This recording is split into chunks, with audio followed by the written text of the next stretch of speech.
sky so far, but I can't lose this.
With the Butt Kicker Gamer 2, what you see and what you hear is what you feel.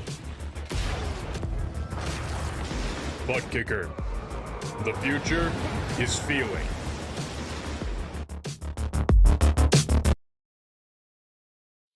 To be the best, one must beat the best. Ovals, road courses, the streets of iconic cities, race after race, the top sim racing IndyCar stars will battle it out. In sim racing, it doesn't get any better than this.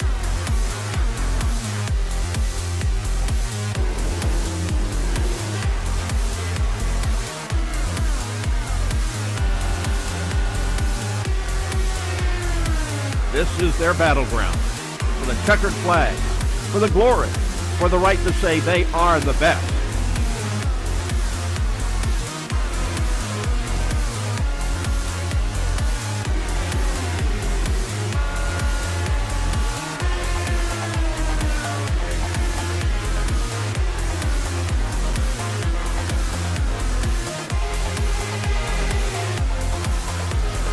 The cars and stars of the Lionheart IndyCar Series, presented by Butt Kicker, are ready to race.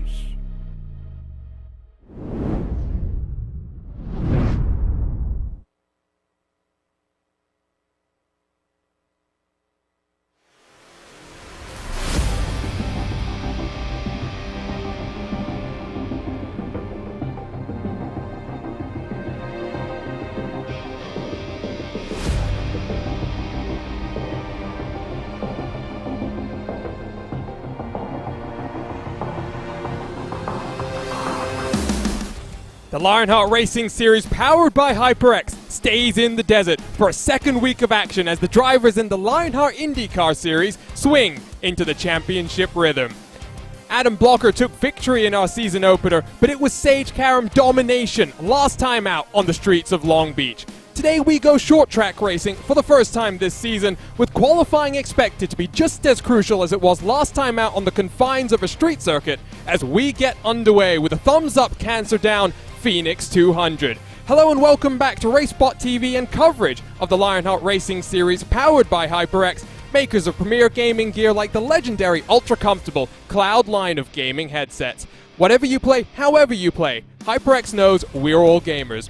For more information on HyperX products, visit www.hyperxgaming.com and don't forget to use the promo code Lionheart15, that's LIONHRT15 for 15% off all orders. My name is Arjuna Kankipati. I'm joined by Justin Prince once more for today's coverage. TV cameras are provided by Istvan Ballo and TrackCams22.com, with additional car cameras provided by RaceSpot's own Tyler Maxson. You can follow along with live timing and scoring by heading to timing71.org to follow along with your favorite team and drivers in the real and virtual world of motorsports. Let's dive straight into our pre-show presented by ButtKicker. And Justin, 2 rounds into this season, and each of our championship favorites has come out swinging. Sage Karam will be missing today's action due to the NTT IndyCar Series testing at the Brickyard, but Adam Blocker has found a simulator to call home from Indianapolis himself as he focuses in on his quest to win 4 consecutive Lionheart IndyCar championships. And it's going to be very interesting to see how Adam adjusts to his surroundings tonight, because this is going to be one of the most difficult races in the early portion of the schedule. A short track, which has seen some attrition in the past in this series, and one where the Retro Series seen plenty of caution flags and trouble in the late stages of runs. This could be a very tricky race to try and adjust to those surroundings if you're Adam Blocker. It could be one of the most intense races as well of the entire first half of the campaign, potentially as well. Blocker, by the way, has found a home with, I believe it's Indy Sim in Indianapolis, run by Gary Betthausen, of course, son of former Champ Car and IndyCar driver Gary Betthausen, who did win his first ever race at this track all the way, if I do recall correctly, in 1968. So a little bit of heritage there, but an interesting schedule, Justin, already. And now we start really getting into the swing of things. The first short track, like you said, very difficult, very tough. And now we head into what I think is going to be an important couple of months, April, May, June, as you head into the first of our Triple Crown races at the Indianapolis Motor Speedway.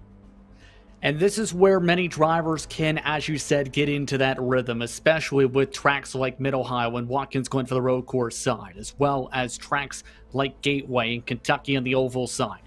But to be able to have good rhythm and momentum, I feel you have to properly get yourself through this race tonight to be able to survive, be able to have your strategy dialed in, and be able to come away with a clean finish.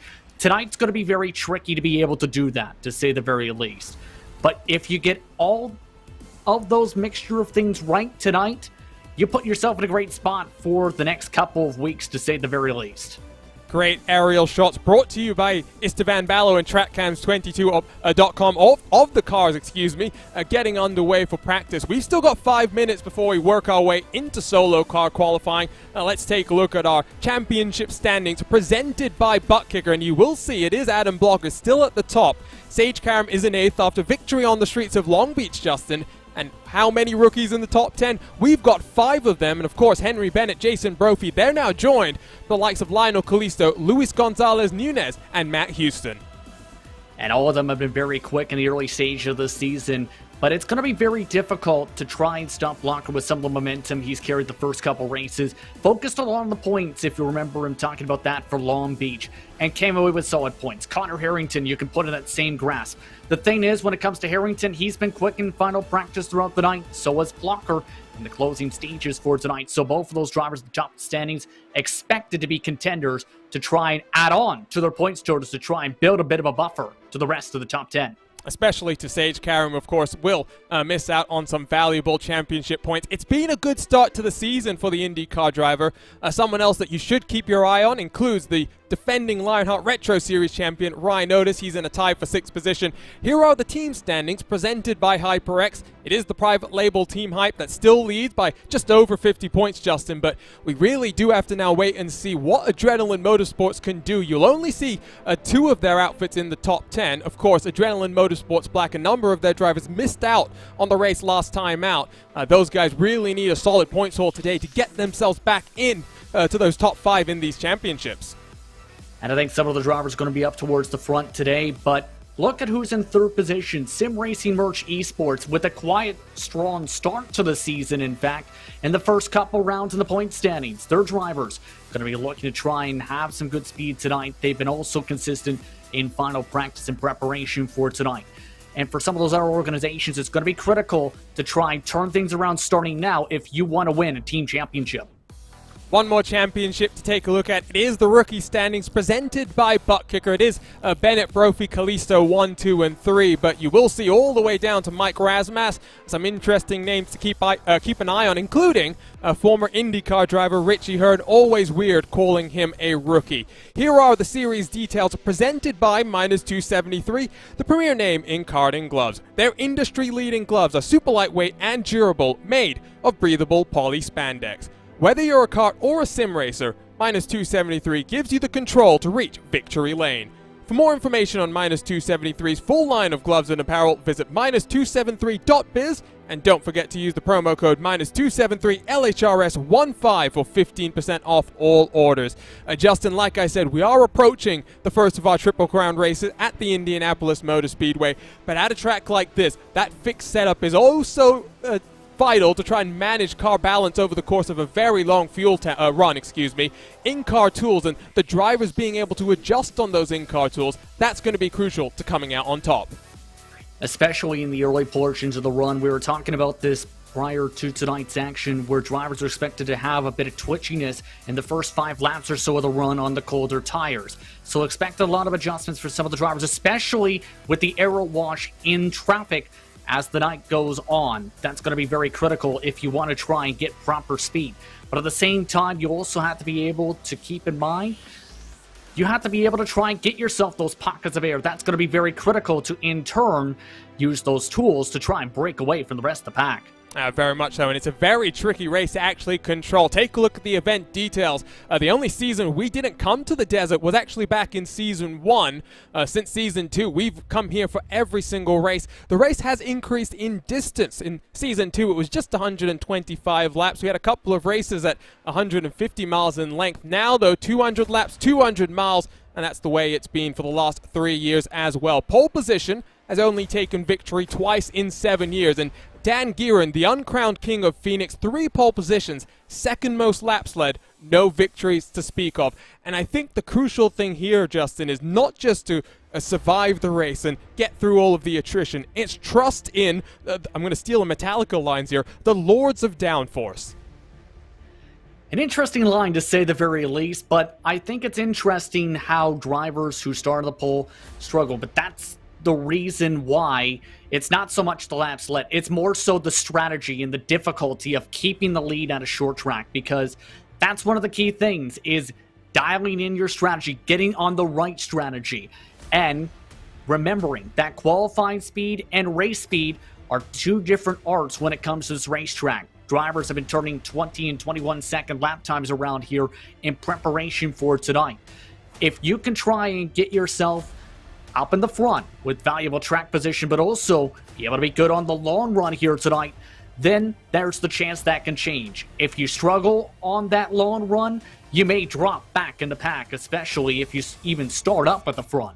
Let's take a look at this track as the cars work their way into qualifying. 1 mile in length, if you ask NASCAR. IndyCar has a slightly different view, 1.022 miles in length. But Justin, of course, a very unique layout. You've got the dog leg that was, of course, used because the track had to be built to accommodate the features of the terrain around. But it does really mean that this track races like none other in the U.S. It's a very unique short track, to say the very least, where it allows drivers in the NASCAR Cup Series today, for example, to cut their way through that dog leg. It's a shortcut, but also having to remember to keep their equipment in check because of the change in elevation, the change in the slight banking that can damage those race cars. Keep in mind, a lot of history when it comes to sports cars, and USAC was also here since its opening in the 1960s, and of course, soon replaced the old track that was at the Arizona State Fairgrounds. A lot of history in open wheel racing has taken place here. And don't forget, this just so happens to be the place that in the 1980s was the home of the first Polish victory lap in stock car racing. stealing all of my track facts, Justin. We'll say hello to you for one of the first times this season. I've got a nice green screen behind me, but Justin, some predictions from you. I want to get a prediction for qualifying and for the race as well. I think this is one track where you're really going to have to be on your toes to pick the right ones as well. I think Matt Taylor is somebody to keep an eye on. A lot of momentum from last week, but also has been very quick. Top of the board in both final warm-ups and the final open practice in preparation for tonight by a couple 100ths of a second. In fact, in those warm-ups, up to a 1/10 of a second. He's going to be lightning quick. Keep an eye on Matt Taylor. So Matt Taylor, Justin's pick. I'm going to say someone predictable. Adam Blocker, currently provisional pole position as we see Taylor in the 8 car working his way up to racing speed for these qualifying runs. Very important to try and maximize qualifying with cautions expected, other things expected as well in terms of chaos. Blocker with a 21.35. We are almost a full second slower than our qualifying lap record, a 19.329 set by Dan Gearan all the way back in Season 6. And new tire model has, of course, slowed these cars down. Matt Taylor provisionally 24th, Justin, as he crosses the line this time around. Does improve a 23.42. That puts him up into 8th position. Couldn't back up the speed that he showed earlier on, but I think he's somebody that if he can get a clean restart, might be someone to keep an eye on for some of the passes today. But keep an eye on a couple other drivers who are looking to set some times at the moment and try and get some good track position. Jason Galvin, I know, is going to be someone that's going to be very pumped up about this race. He's someone yet to hit the racetrack. Keep an eye as well, I think, on Juan Callisto. I know he put in a significant amount of time in final practices in preparation to make sure he gets up to speed. And I tell you what, we are racing today for the Thumbs Up Cancer Down Phoenix 200. Jason Galvin, part of the Thumbs Up Cancer Down LPM crew, also a board member at the Thumbs Up Cancer Down team. Just a reminder, you can head on over to thumbsupcancerdown.com/donate and fund a power-up pack for those fighting cancer. We put our thumbs up to knock cancer down. It's a great statement. And Jason Galvin as well, Justin. We saw in that season opener one of the hardest chargers we've got in our field. And I've seen him succeed here at Phoenix before in the past. He's someone that, if you give him track position, could be also a solid threat for race victories here at this racetrack. It's his home track, in fact. He's had experience here in the real world announcing as well with this facility. It's just a matter of getting that track position here in qualifying. Only a 20.3 15th best. He's going to have to put in a lot of work to be able to get up towards the front. Same can be said for a couple other drivers like Connor Harrington, who's right now lined up alongside him in the starting grid, and Joshua Chin, surprisingly 17th in qualifying. Then you've got the likes of Tony Schowen in 25th, Joe Branch in 27th. Samuel Ryman now working his way up for qualifying, Justin. 60 seconds left on the clock. Mike Rasmussen in 2nd, Christopher in 3rd, Andrew Kinsella in 4th. This was the bounce back we were expecting from the Adrenaline team. They are 1, 2, and 3. Brian Carey down in 8th as well. Oh, and Samuel Ryman didn't like what he's seen from that final run out of the corner. Actually aborts his qualifying run. Surprising there. So he's going to be the last of the drivers who are going to be able to at least attempt to run, it looks like, for our qualifying. So we got 30 seconds left. I did say Adam Blocker would have some success. I do think, though, pole position might be more important than usual here, Justin. I was hearing from some of these drivers in the practice races that the leader is able to pull out about a 2.5 second advantage over the course of just about 40 laps, which is one of our fuel stint, and pit stops about 50 laps. That's when they're expected. And that's the benefit of clean air. You have to remember the Retro Series when they came here to Arjuna. It was a similar pattern early on. There was a 1.7 second lead in the first 20-25 laps or so of that event, Arjuna.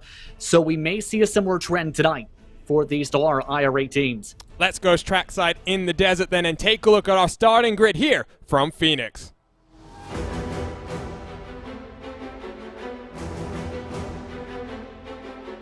So here is our butt kicker starting grid. It's Adam Blocker, the defending champion, looking for his 4th consecutive title, a 21.35 pole position by just over 1/10 of a second. Huge gap here on the oval. Mike Rasmussen rounds out the front row. Christopher and Andrew Kinsella complete an all-adrenaline motorsports row number 2.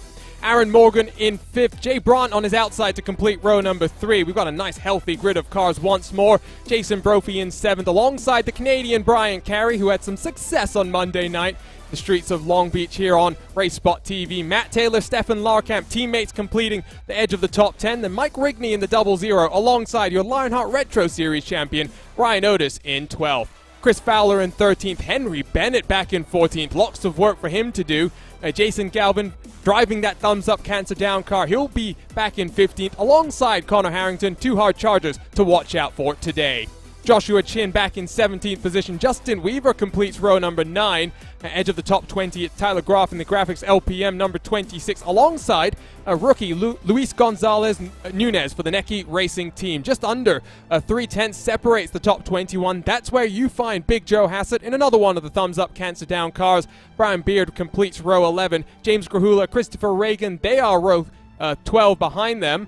Tony Shaw and Matt Houston, Joe Branch back in 27th, along with Ken Hacker, Adam Fraser, Brian Greenlee. They round out the top 30. Still got some cars to work our way through. James Paulson, Ricky Harden, Lionel Kalisto, Samuel Ryman, Scott Holmes, and Richie Hearn. The 36th and final car did not set a qualifying time.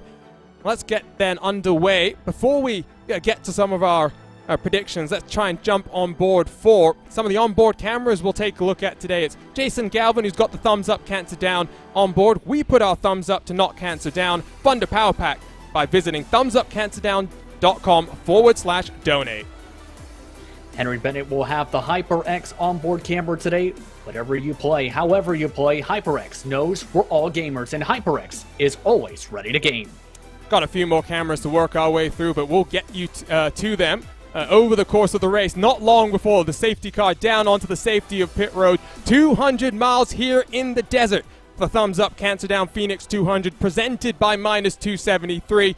Competition, commitment, excitement. This is Lionheart, and it's the Lionheart himself out front looking for a 4th consecutive championship and a 2nd consecutive win here in the desert. Let's get underway for 200 miles of racing. And the thumbs up cancer down Phoenix 200 presented by Minus 273. It's side by side behind Adam Blocker. As you see, there's Christopher already up into 2nd as Mike Rasmus is being swarmed by the teammates. Further back though, Justin, here goes the insanity as cars try to fight for some clean air. And it's going to be one of the most tricky parts of this entire race is trying to find the clean air, try the different lines while making sure you don't get into anybody. That's going to be very critical as this race goes on, and those in-car tool adjustments are going to be something having to be played with as this night goes on, absolutely. Jason Brophy already struggling a little bit, nearly hit the wall at a turn 2. He did tap the wall a couple times, trying to arc his way into the corners at that end of the speedway in practice. Oh, look at that craziness there. 2 wide, 2 deep in towards turn 1. Jason Brophy must have his mirrors filled as the 2 teammates side by side, Taylor and Larkamp. You've got Otis, who's scrapping it out with a third of the NHR Esports team cars. That's Chris Fowler, who's stuck on the outside there. And wow, look at this, Justin. Henry Bennett is trying to fend off a charge from behind. Lots of cars having to fend off aggressive charges as Galvin now looks down to the inside as well. And I've seen this with the Retro Series as well, where drivers had to be very patient, but also precise in their movements to be able to make passes. If they were over-aggressive and spent several laps trying to dive underneath, it was going to be very tricky with the aero wash on those cars. Same going to be the trend, I think, for tonight, where if you make a wrong move or try and over-push towards, say, the bottom of the racetrack, you won't be able to get the job done, and in turn, you'll have drivers right on behind you ready to pounce. So in other words, you're going to need to be near picture perfect on your moves. As Galvin underneath the yellow line, perfect example right there. Chin able to take advantage of him trying to take the low line. Weaver goes around the outside as well. Doesn't look like that apron is a very comfortable place for cars to be at this point in time. I do wonder if that will start to open up as the race continues. Single file they go now back all the way from first to about 15th position at the front. We talked about how important clean air is going to be. There you see Christopher up into 2nd on that start, past Mike Rasmus. Kinsella has fallen into line, but Adam Blocker, a 1.1 second advantage here, Justin. We talked about pre-race. We're not sure if Adam is in the simulation motion rig that the guys at Indy Sim has, but whatever it is, he has gotten very comfortable very, very quickly here. Yeah, over there they use for their motion rig Sim Experience Stage 5 racing sims, as well as a G4 seat, which would take a lot of adjustment to put it that way for tonight. But it seems like Blocker is in his rhythm and then some, already up in that 1.2, 1.3 second gap that we were expecting early on with that clean air. But in these air pockets of traffic, several drivers are just trying to gain some positions after struggling in qualifying. Chin amongst them was among the surprises, in my opinion, about where he and his teammates qualified tonight. You see Harrington unable to get on past Chris Fowler. Chin looks for the clean air, but there's not much to find at this point, Justin. Looks like the cars are much more content down on that low line. We are now 10 laps into the run, so about 20% of the way down in terms of fuel. This is when we expected the cars to maybe start to work their way into the optimum range for the cars to work side by side, but you can see here Chin and Harrington are unable to do anything. 13 cars back in line right now. Yeah, that's again just that arrow push, sliding these cars up the racetrack, and that's why you see them trying to play it around a little bit the lines. But the reason they are utilizing that bottom line is because that's the preferred line around the racetrack here at Phoenix for the most part, because it's the shortest distance around. But these drivers are also having to duck down in heavy amounts of speed, down to 157 of the apex of turns 3 and 4, for example, up to 187 at the end of the straightaways. A ton of speed carried in. But right now, single file for the most part. And, you know, they run the road course configuration wings here, Justin. We talked about trusting the Lords of Downforce. It's very much believing in something that doesn't exist. And for someone like Scott McLaughlin, a brand new driver in the NTT IndyCar series, he's talked about that being one of the things that he's got to learn and trust in and get over that psychological fear, because you can't see downforce. It's something that you just have to believe is going to be there when you go fast.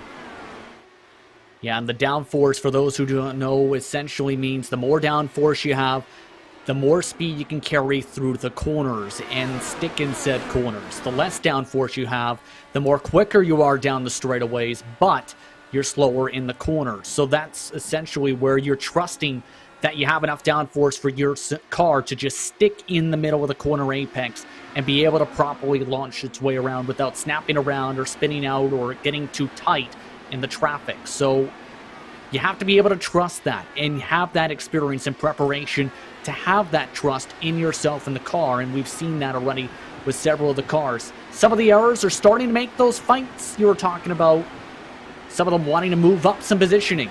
Yeah, there's Tony Schowen, one of the Adrenaline Motorsports black drivers that does need some good points, tries to go side by side with Ken Hacker, just about able to get the move done, but Tony Schowen not actually moved up from his starting position, so it's not been the easiest of runs for him so far.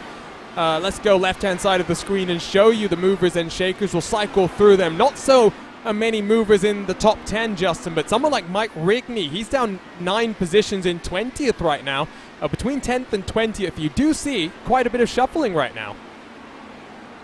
Yeah, especially with the drivers losing positions in particular and struggling in the early going, and that's what we talked about. If you struggle early on in this race, it's hard to recover it back with this type of racetrack. Follow on board the 95 machine. You can see as well, there's that arrow push we were talking about. Try to go a little bit higher as soon as he slipped up the car in front. That's Matt Taylor.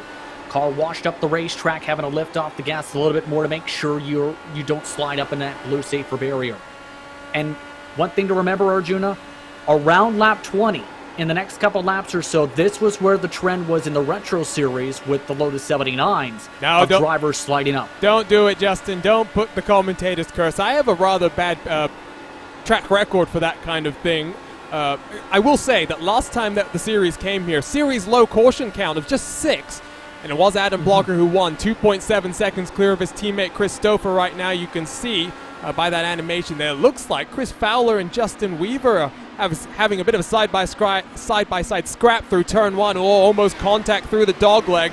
I think that here Joe Hassert will try and take advantage, and Hassert, who does have one of the other onboard cameras in today's race, that's the Midwest Simulations onboard.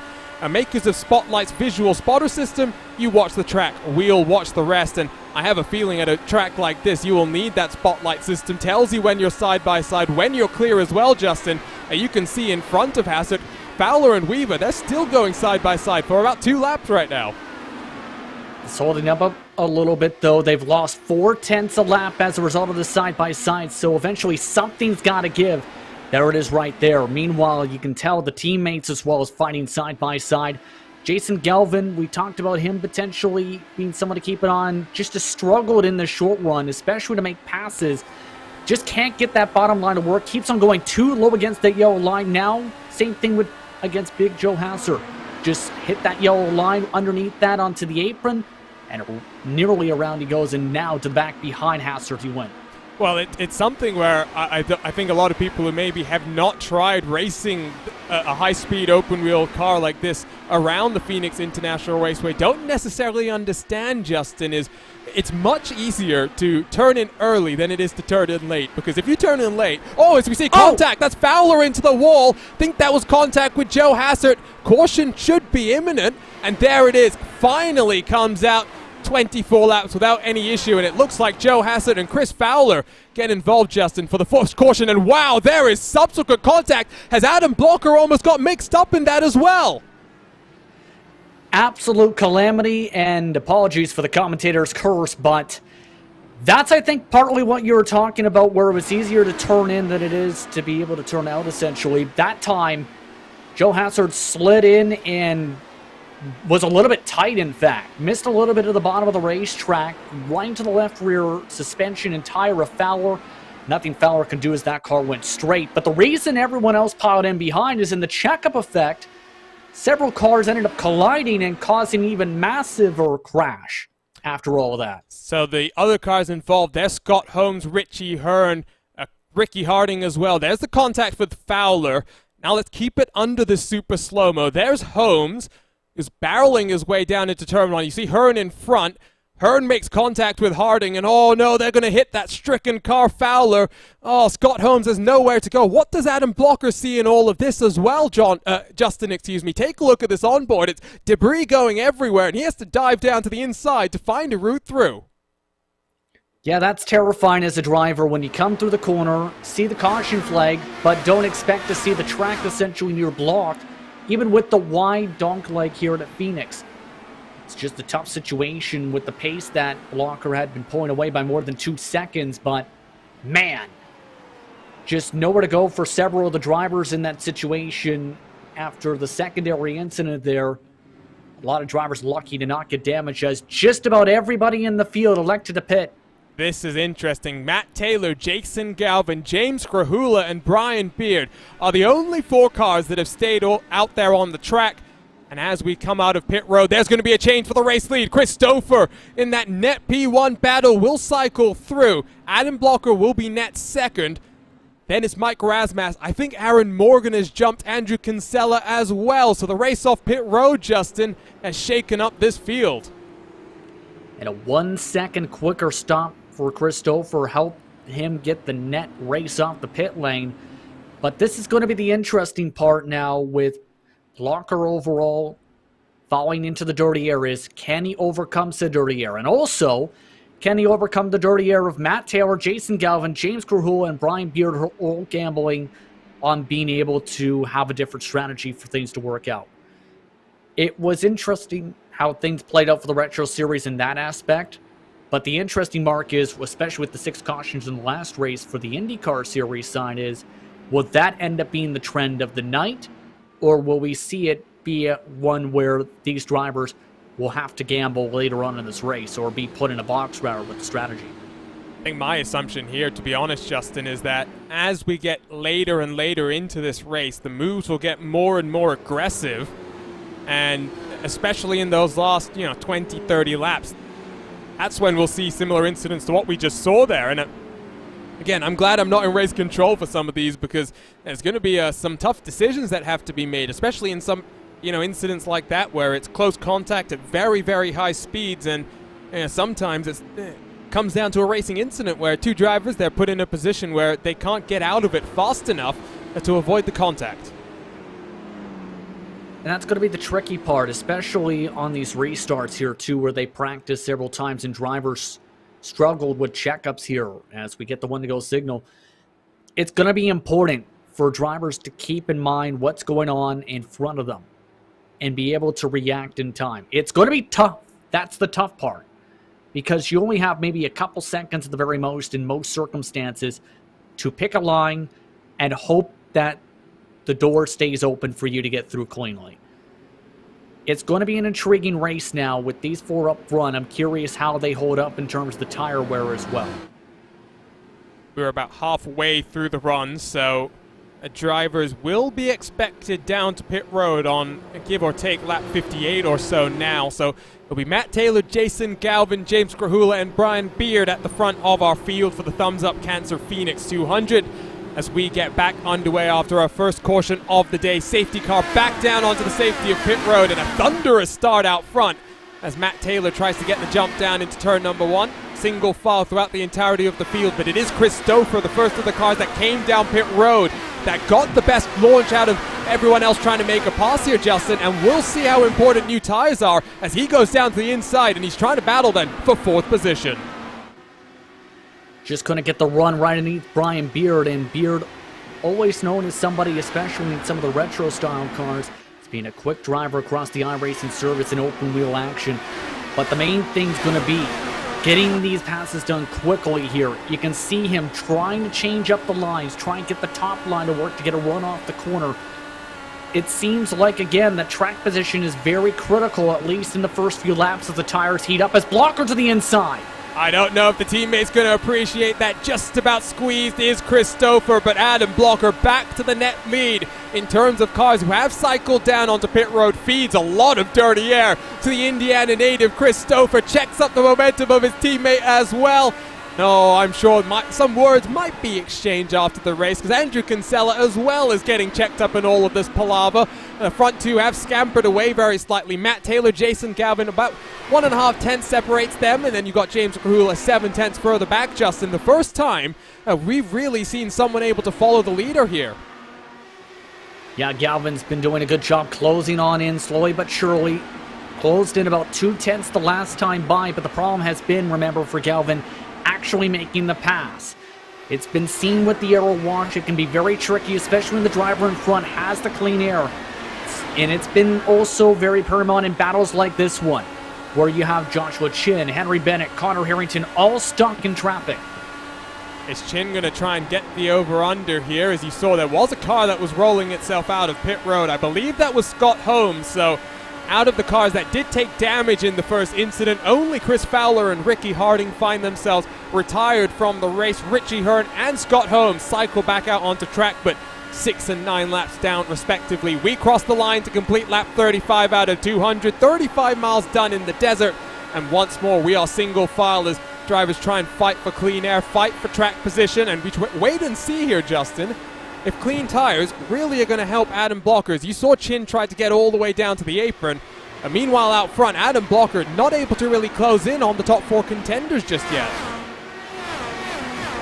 You have to remember here, too, with the traffic, he knows that these drivers in front of him are going to have to come down in about 20 laps or so, give or take, to be able to make it on fuel for their next stint.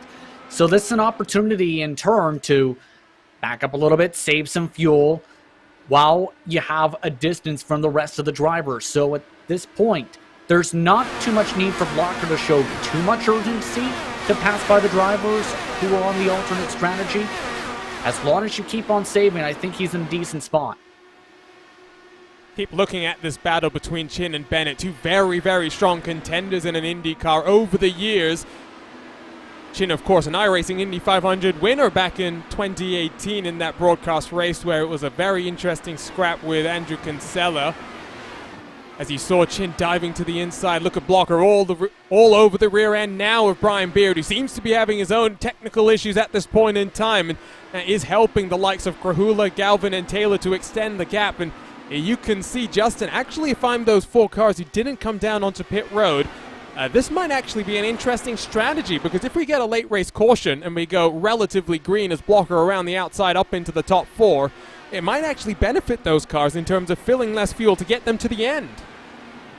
Yeah, that was my thought process here too, is they're thinking big picture with this call here, where they have that opportunity later on in the race is going to be one of the big things. But it's also a gamble where you're expecting a driver to have some trouble. That isn't you. So it's kind of a gamble where you have that opportunity to get some track position now. If you get a caution flag, you have an opportunity.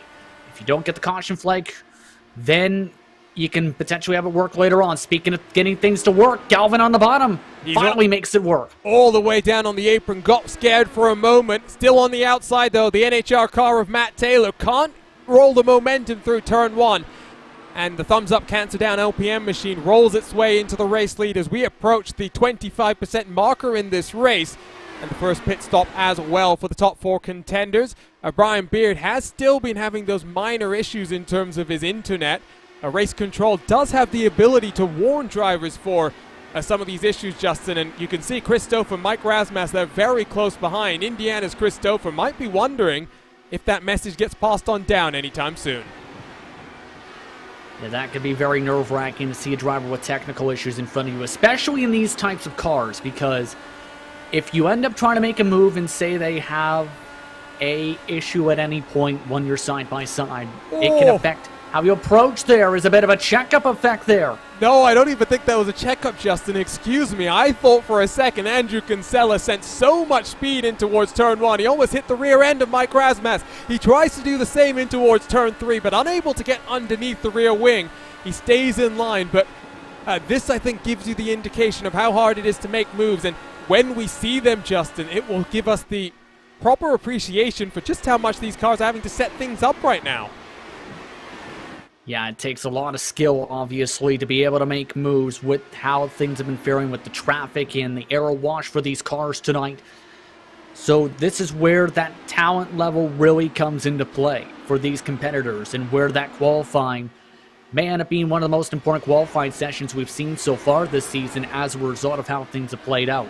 Krahula looks below the yellow line as well now. Excuse me, sorry, Justin. I've seen over the course of the race a number of cars have elected to do that so far. I'm not so sure if I would do that. We have seen back in the Dallara DW12 days that if you go on YouTube, you can find some very amusing clips of Empty Box slinging it down all the way to the inside of the wall through turns 3 and 4. But you can see Adam Blocker is getting much more success right now, running about 2 or 3 lanes up in terms of where that yellow line is.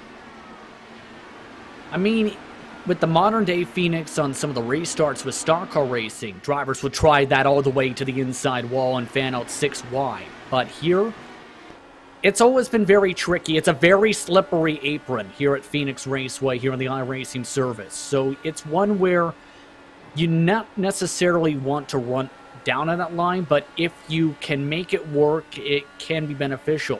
The problem has been all night, though, and we've talked about this with Jason Galvin, for example, when he tried it a couple times. You arc it too low and put those tires underneath that yellow line.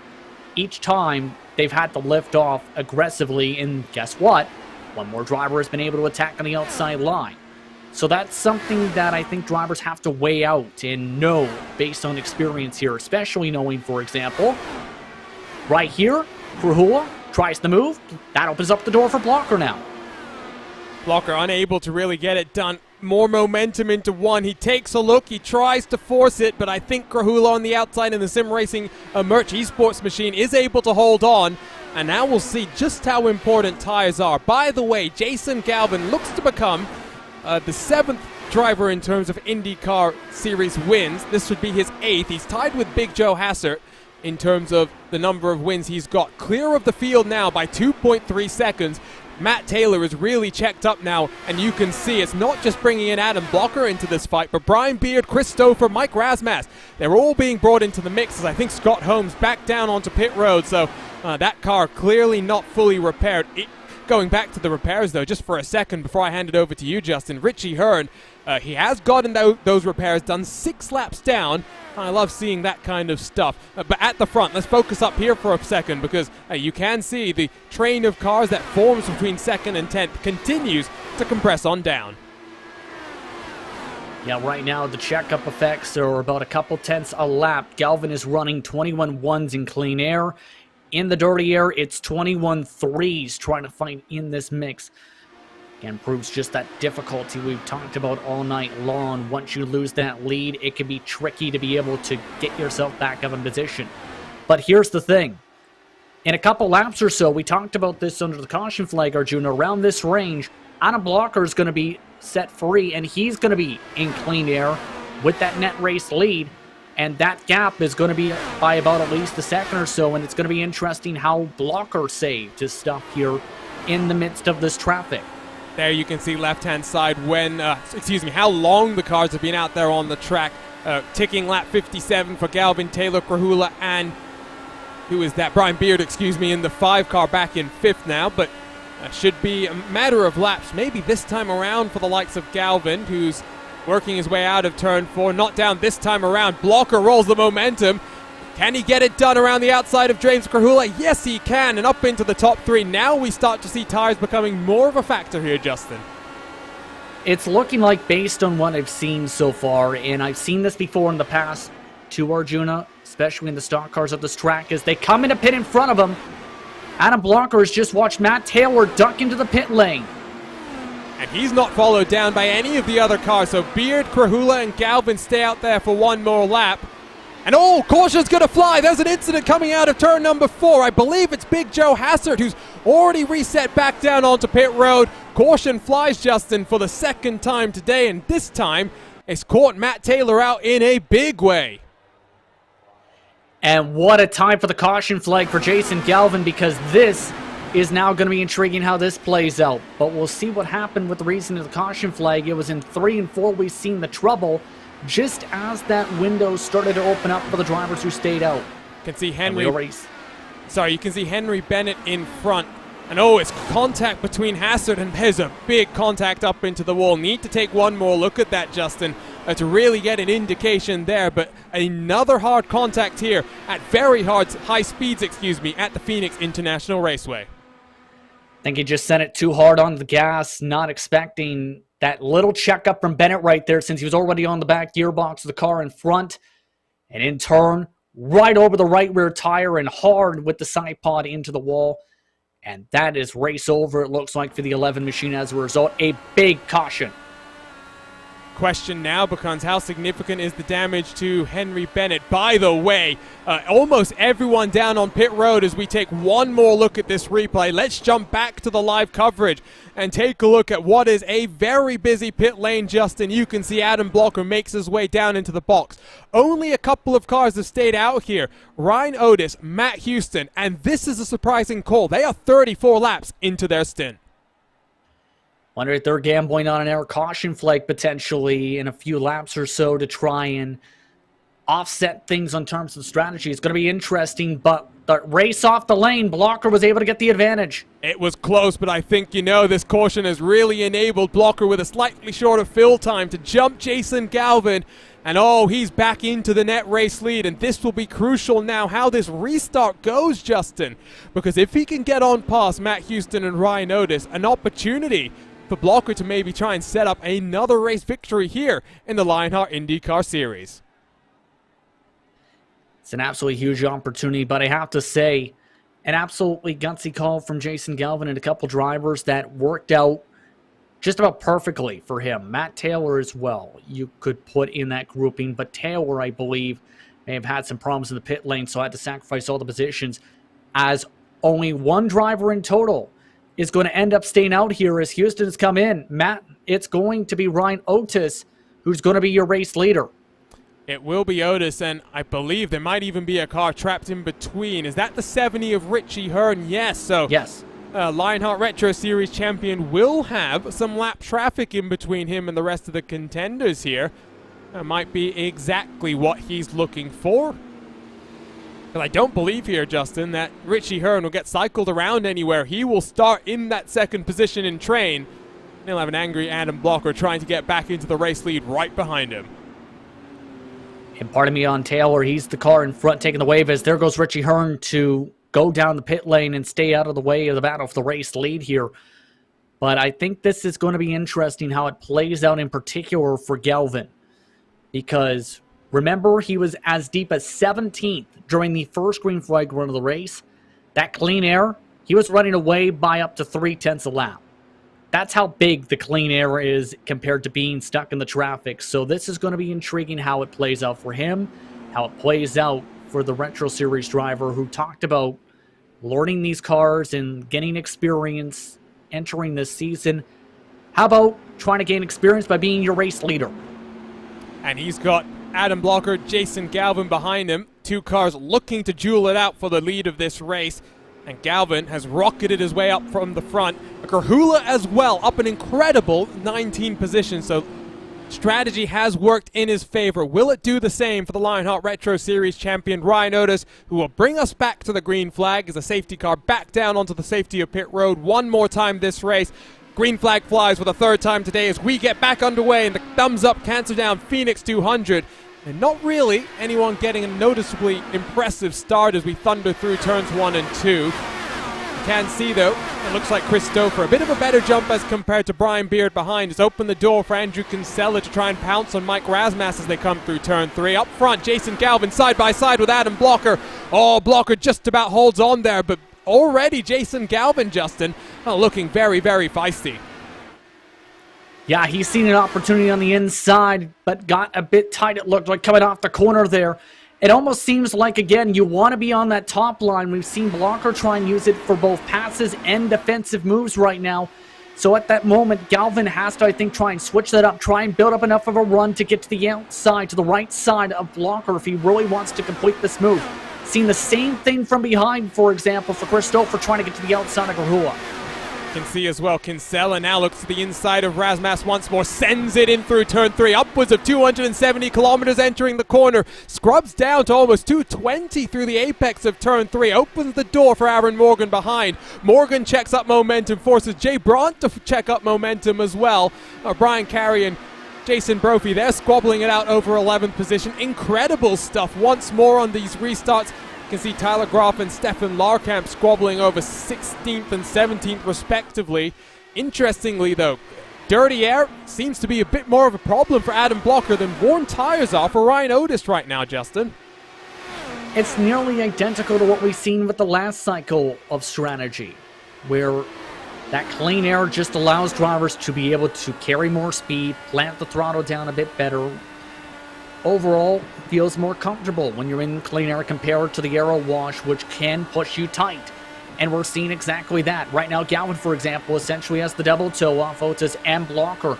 That's causing him to be much more tighter, and why I think in part he's been so consistent against the yellow line compared to Blocker, who's been trying to stay consistent up against that wall.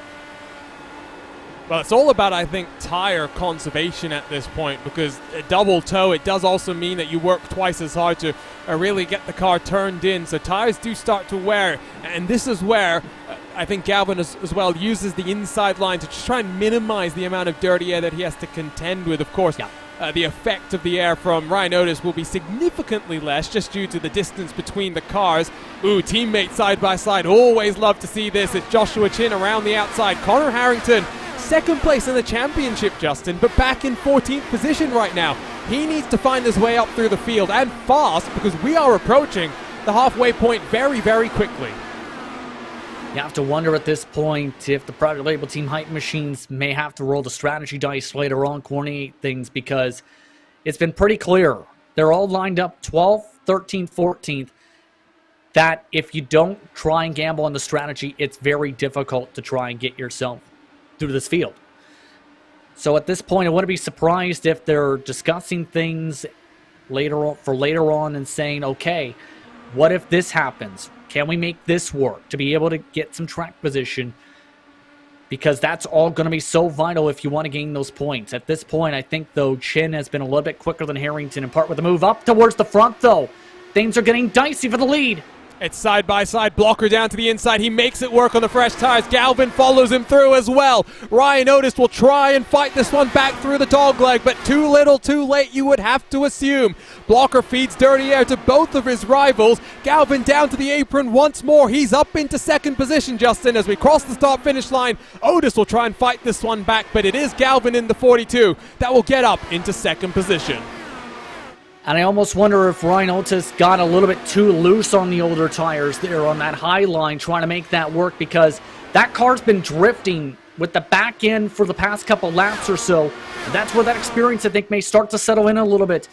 Just may have opened up enough of a run and turn for Blocker to be able to dive to the inside, and now that dirty air is going to see that 95 potentially start to drop back a touch. Ooh, look at this. Aaron Morgan will be very happy to see Andrew Kinsella trying to find a way down to the inside. Oh, behind him as well, Jay Branch will make it too wide, too deep. Incredible stuff in the desert here. Working lap 77 out of 200, so we've still got half race distance to go, Justin. And like I said, the intensity is starting to pick up, not just at the front, but in the mid-pack as well. And I think this is just some of the patience starting to grind down, knowing that you still have a couple more stops for a majority of the field here to be able to make it on the strategy. But it's also to where you want to get yourself some positioning before you get to that mark. It can be frustrating to stay in a line in one position in a train. And I think that's where it's starting to all come into play. Now an aggressive move to here. Kinsella looks for it, but trying to get the slide job, checks his momentum up, and Justin once more opens the door for the likes of Aaron Morgan from behind. These cars now 9/10 of a second behind Brian Beard in 6th. I think Kinsella's getting a little bit impatient here with Rasmus as he's been struggling that 68 to close up to the cars in front, especially Brian Beard right now. So I think right now Kinsella's going to have to try and play this well. Just get a ramp and a launch off the corner to be able to set up the move. He tried it a couple times already. If he's able to get enough of a run, he can make it work. Also going to have to use those in-car tool adjustments at this point to try and do anything at this point. To try something different. Kinsella's trying to use that high line to be different here for this line compared to Rasmus, who's using that middle bottom. He's just trying to find some clean air to put on the nose as well. And Kinsella, who is one of the setup makers for the Lionheart Racing Series, has to build a setup that suits everyone. Looks down to the inside once more in through turn 3, but you'd have to think Rasmus can fight this one back on the outside. And indeed, as we roll momentum off of 4, Kinsella, the Canadian, back into line. And when you build a fixed setup for a league like this, Justin, it's not about building a setup that works for yourself. It's about building a setup that's going to race well. It's going to work for multiple different driving styles, and Kinsella has to manage all of that while still trying to be the fastest driver that he can be as well. It can be very tricky, to say the very least, because you have to keep in mind it takes thousands upon thousands of laps to properly build a setup for a specific car and a specific track. The best of the best setup builders spend hours upon hours preparing the cars for whether it's league races, for Lionheart, for anything on the iRacing service. And you have to give them credit for the hard work that they put in to be able to build these cars, especially for Kinsella to be able to build them, to be able to manage the different driving styles drivers may have. But you have to also keep in mind, as a driver, the driver's task in turn is figuring out what's the best way to drive it, because there's a phrase when it comes to having to race on the same setup as your fellow competitors. It's essentially you have to drive to how the car wants to race and adjust that driving style to tailor suit that track. So this is where all that prep work comes into play for the driver's side too, not just the builder side. Very much so as well, and I know there are some of these drivers that do thousands and thousands of laps in preparations for these type of events. Working lap 86 out of 200. Ryan Otis works lap 59 on his stint, so he should owe us a pit stop very, very shortly. 1.3 seconds now behind from Jason Galvin, the same distance to your race leader between Galvin and Blocker, so you can now follow along with the intervals on the left-hand side of the screen. You can see gaps just between some of these cars down to tenths of a second, and a track that, of course, has open wheel heritage going back to its founding, because the original course was intended to host open wheel racing, incorporated a road course and a drag strip. The road course was 2 miles in length, while the oval was slightly shorter than that, but USAC had been racing all the way back since 1964. CART started to race here back in 1979, and obviously joined the Indy Racing League in 1996 as Ryan Otis down onto pit road, so we'll see where he will cycle out in relation to the rest of his competitors. After that, the race was held through 1996 through 2005, and IndyCar did come back to compete here between 2016 and 2018, Justin, when a new race lap record was set at 18.870.1. That is 194.975 miles an hour, and that is 2 seconds faster almost than what Adam Blocker did the last time around. Which is incredible speeds, to say the very least. And correct me if I'm wrong, the throwback race had also taken place here for IndyCar as well at Phoenix in recent seasons. So it's a historic venue, to say the very least, where a lot of big moments have happened. And now, of course, for stock car racing, hosts the championship weekends for NASCAR, for example. So it's a market that is growing and a track that is growing more and more in popularity each year. And I think this track... Oh, sorry, Justin. Did Justin Weaver just get up into the wall there? I think for a second, Weaver was rim riding, as they call it on the iRacing.com service. Throw up the RaceSpotTV replay, excuse me, Justin. Let's take one more look at this. Entering in towards turn 3 is where I saw the contact. So let's jump on board with the 66 car here and talk us through what you see for a second. This is a very scary situation. He's lucky he didn't get any chassis damage. You see right there that the right side buckles in as he ends up scraping the outside wall, trying to carry speed to get to the outside, maybe get some clean air with the private label team hype machines there. How he didn't damage that car significantly, I'm not quite sure. A stellar job by Weaver to not destroy the entire right side of his 66 car. So the Lords of Downforce, we're talking about them. The Lords of iRacing on the sides of Justin Weaver for a second. And sorry to cut you off there, Justin, but I've seen on a number of occasions cars getting that close to the wall. I do wonder, though, as you see from behind, as Tyler Groff, Mike Rigney try to take advantage. I'm suspecting damage to the right front now on the 66 car. Yeah, especially with the buckling here, and already the speeds drop down to the 21.5s. It's going to put him up for grabs for several drivers really wanting to push and get positions after seeing what happened. He almost hit the wall again. Almost a bit of a hip check there from Tyler Groff. Rigney down the inside takes advantage. Oh, look at the speed, though, from Justin Weaver. He's not going to sit down and take this one lying down. Back up into 15th position, but now must be what's looking like a rather long and disappointing day for him, as he will struggle to hold on to 15th position. Back up in toward the top 10. That's Aaron Morgan in what seems to be a patchwork-colored machine now. Right behind the Canadian Andrew Kinsella, who has fallen off the back of Mike Rasmussen by about half a second. Kinsella's Canadian compatriot Brian Carey in 10th. Connor Harrington, the best of the private label team hype cars, in 11th. Interesting little fact here, Justin. When Canada gets back to normal and you can get back to the tracks and start calling races again, you are in the same neck of the woods as Brian Carey, and he was rather surprised to find out that you're the local track commentator at Sarnia. Over at Delaware Speedway, in fact, just outside of London, Ontario. So it's always intriguing to call the real-world events, and especially for drivers to find out, oh, hey, I didn't realize you call it events there.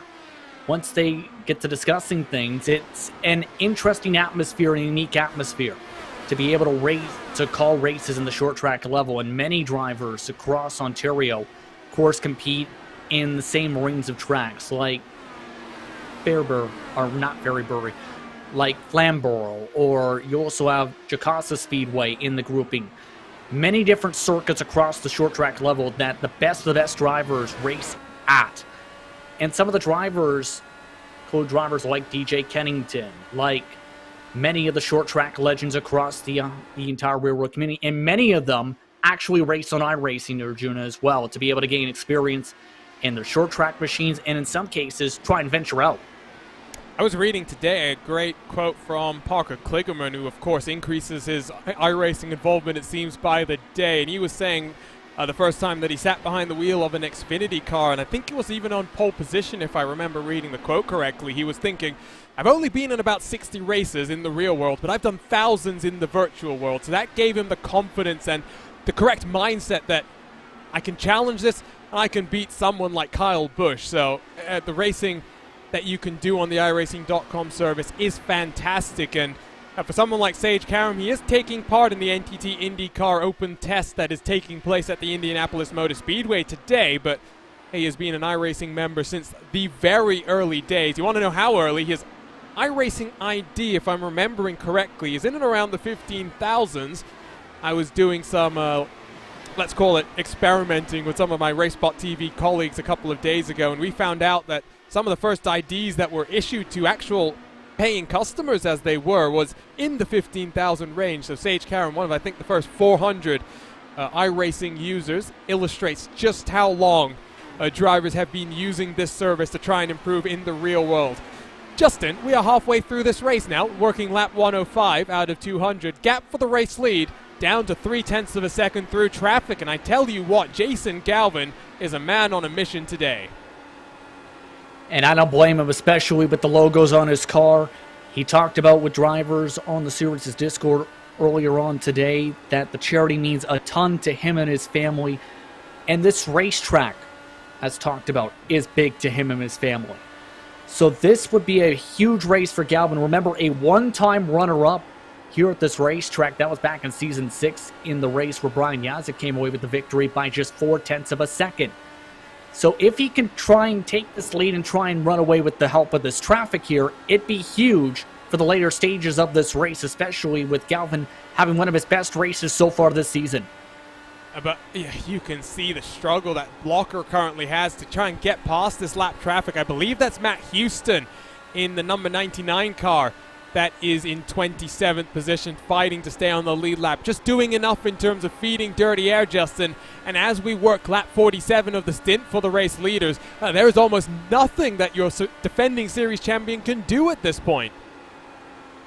And that has to be extremely frustrating, and definitely is extremely frustrating, because the only way you're essentially making the moves, at least for now it seems, is if drivers give some space and let you go. And that's the tough part. It's only a couple tenths of a second difference from some of the drivers at the front of the field compared to the back of the field. It's very even.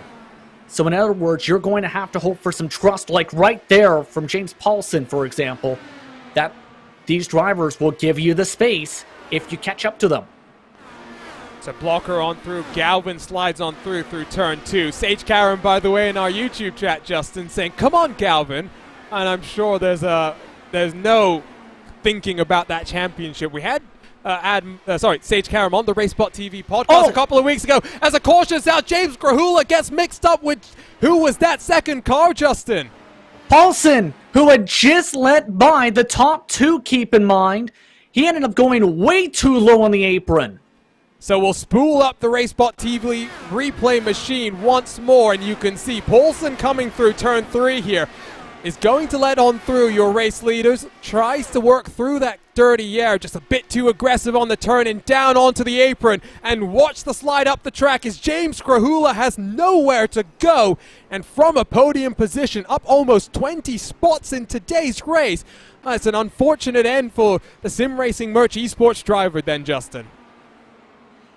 That's got to be heartbreaking and very frustrating if you're Grahula and just nowhere to go, where he's already committed to his line and he doesn't expect someone to just go down to the very bottom of the flat, basically, and spin it up the racetrack.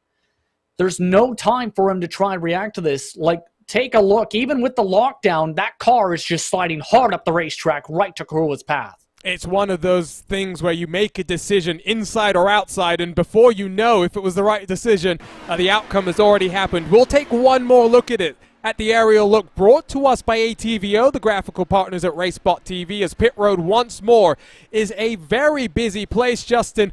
Third caution of the day, and this is one more opportunity for a fresh tank of fuel and fresh tires.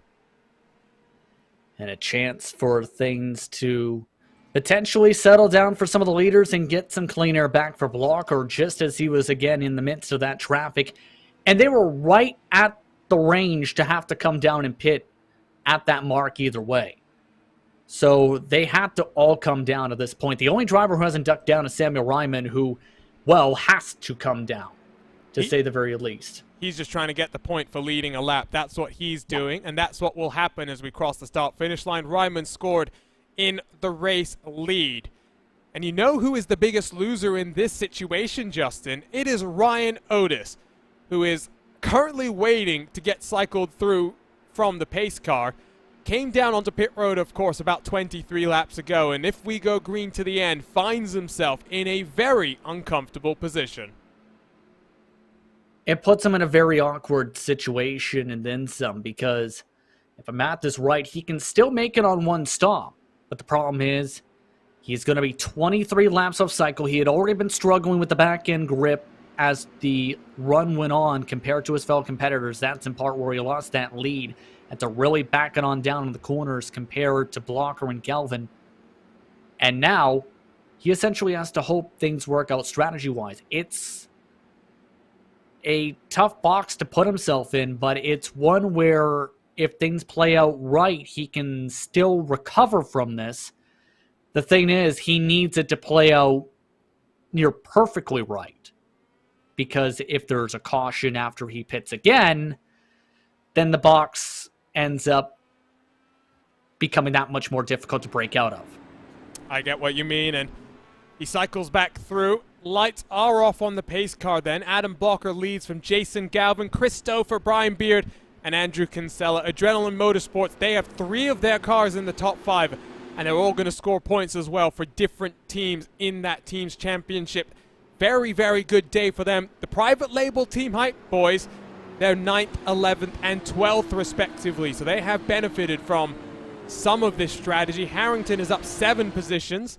Joshua Chin is up 6. Unfortunately, Jason Brophy is down 5, and not the day that the rookie would have hoped for. Back to green flag, though, we are about to go. It's once more Adam Blocker at the front of your field as the safety car back down onto the safety of pit road, and for the 5th time today, the green flag flies, and the thumbs up cancel down Phoenix 200, and you can already see very good jump from Andrew Kinsella, and that's what he's been looking for, Justin, to try and get the move done on Brian Beard, and Kinsella is up into the top 4 now. And now it's the question, how can he get up to Christopher here? Because at this point, you talked about wanting to get that job done. Made it look fairly easy, but it's easier than done to try and defend here with all these drivers looking to be very aggressive here, knowing it's just a one-stopper to the end on gas. And it's going to be an interesting one-stopper to keep that in mind. Offset by about 10 laps is that window.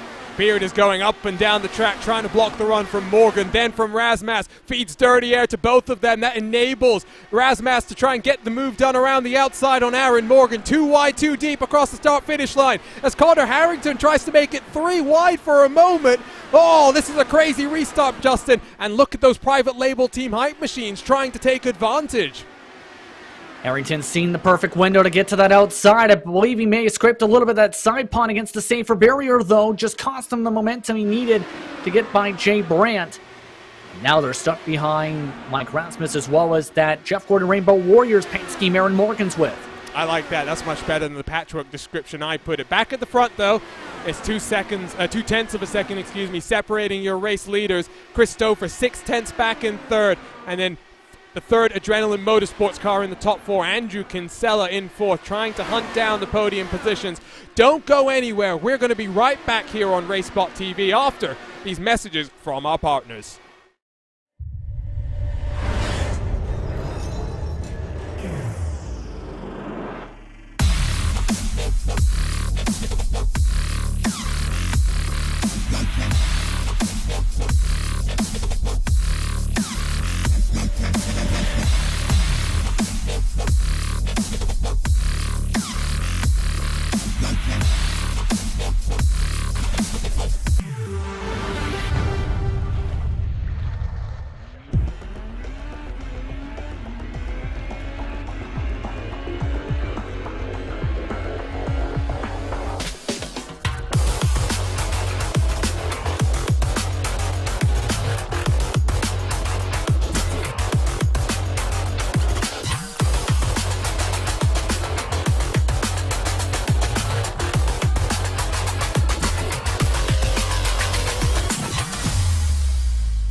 Welcome back to the Phoenix International Raceway and the Thumbs Up Cancer Down Phoenix 200 presented by Minus 273. We are working lap 127 out of 200 here in the desert for round 3 of the Lionheart IndyCar Series. My name is Arjuna Kankipati, alongside is Justin Prince. We've got TV cameras presented by Istvan Ballo and TrackCams22.com. Additional car cameras provided by RaceSpot's own Tyler Maxson. You can follow along with live timing and scoring by heading on over to timing71.org and following along using their world-class suite of data analysis tools. Under that advertisement break, Justin, the gap out front has extended. 0.6 of a second now separates Adam Blocker and Jason Galvin. Christopher and Andrew Kinsella are struggling very much to follow them in behind. That clean air has been critical all night long, but the main thing has been Jason Galvin is keeping up with Adam Blocker, the best we've seen all night for anyone who's been trailing behind your race leader. He's been trying to go lockstep to try and keep up with Blocker, having the race of his season so far, looking for his first win since Kansas in Season 8. And out of the 36 cars that took to the green flag, we are now out. 8 cars have now retired from this race. The most recent, of course, James Krahula and James Poulsen. Poulsen spinning it in front of Krahula coming out of turn 4. Krahula losing out on what appeared to be a potential podium position for the number 4 car. Adam Fraser, Brian Greenlee, Joe Hassett, Scott Holmes, and Chris Fowler, along with Ricky Harding, the other cars that will not make it to the end of this race. You can see gaps are starting to form even further now between Galvin and Christopher. You have to go all the way back to this group of cars. Mike Rasmussen on back here, Justin, to really find a group of cars. And it's where you find our championship leaders in the team standings having a very tough day. It's gotten better as the race has gone on, as they've gotten good pit stops, been able to pick off drivers in the restarts. But it's just, again, the nature of the racetrack that difficult to be able to charge up fully. And it's going to be important for them to nail their strategy to be able to, I think, leapfrog a couple drivers to be able to get a solid finish overall. I think that's got to be the focus now, is get a solid finish, nail that pit stop, because we are approaching that window in under 20 laps before we get the green light for drivers to make it on fuel. And I'm intrigued to see who tries to undercut it and try and go a little bit more longer for some of the others to be able to underfuel the car. I think strategy always so interesting, and we saw it the last time the Lionheart Speedway Series was racing at the Texas Motor Speedway, Justin. As we see here, it's going to be Jay Brandt looking to the inside, trying to send it down the inside and going to make it look very easy on Aaron Morgan. Connor Harrington will slip it down the inside as well. Chin as well. Oh, and Aaron Morgan has lost out 3 positions in the course of just half a lap there.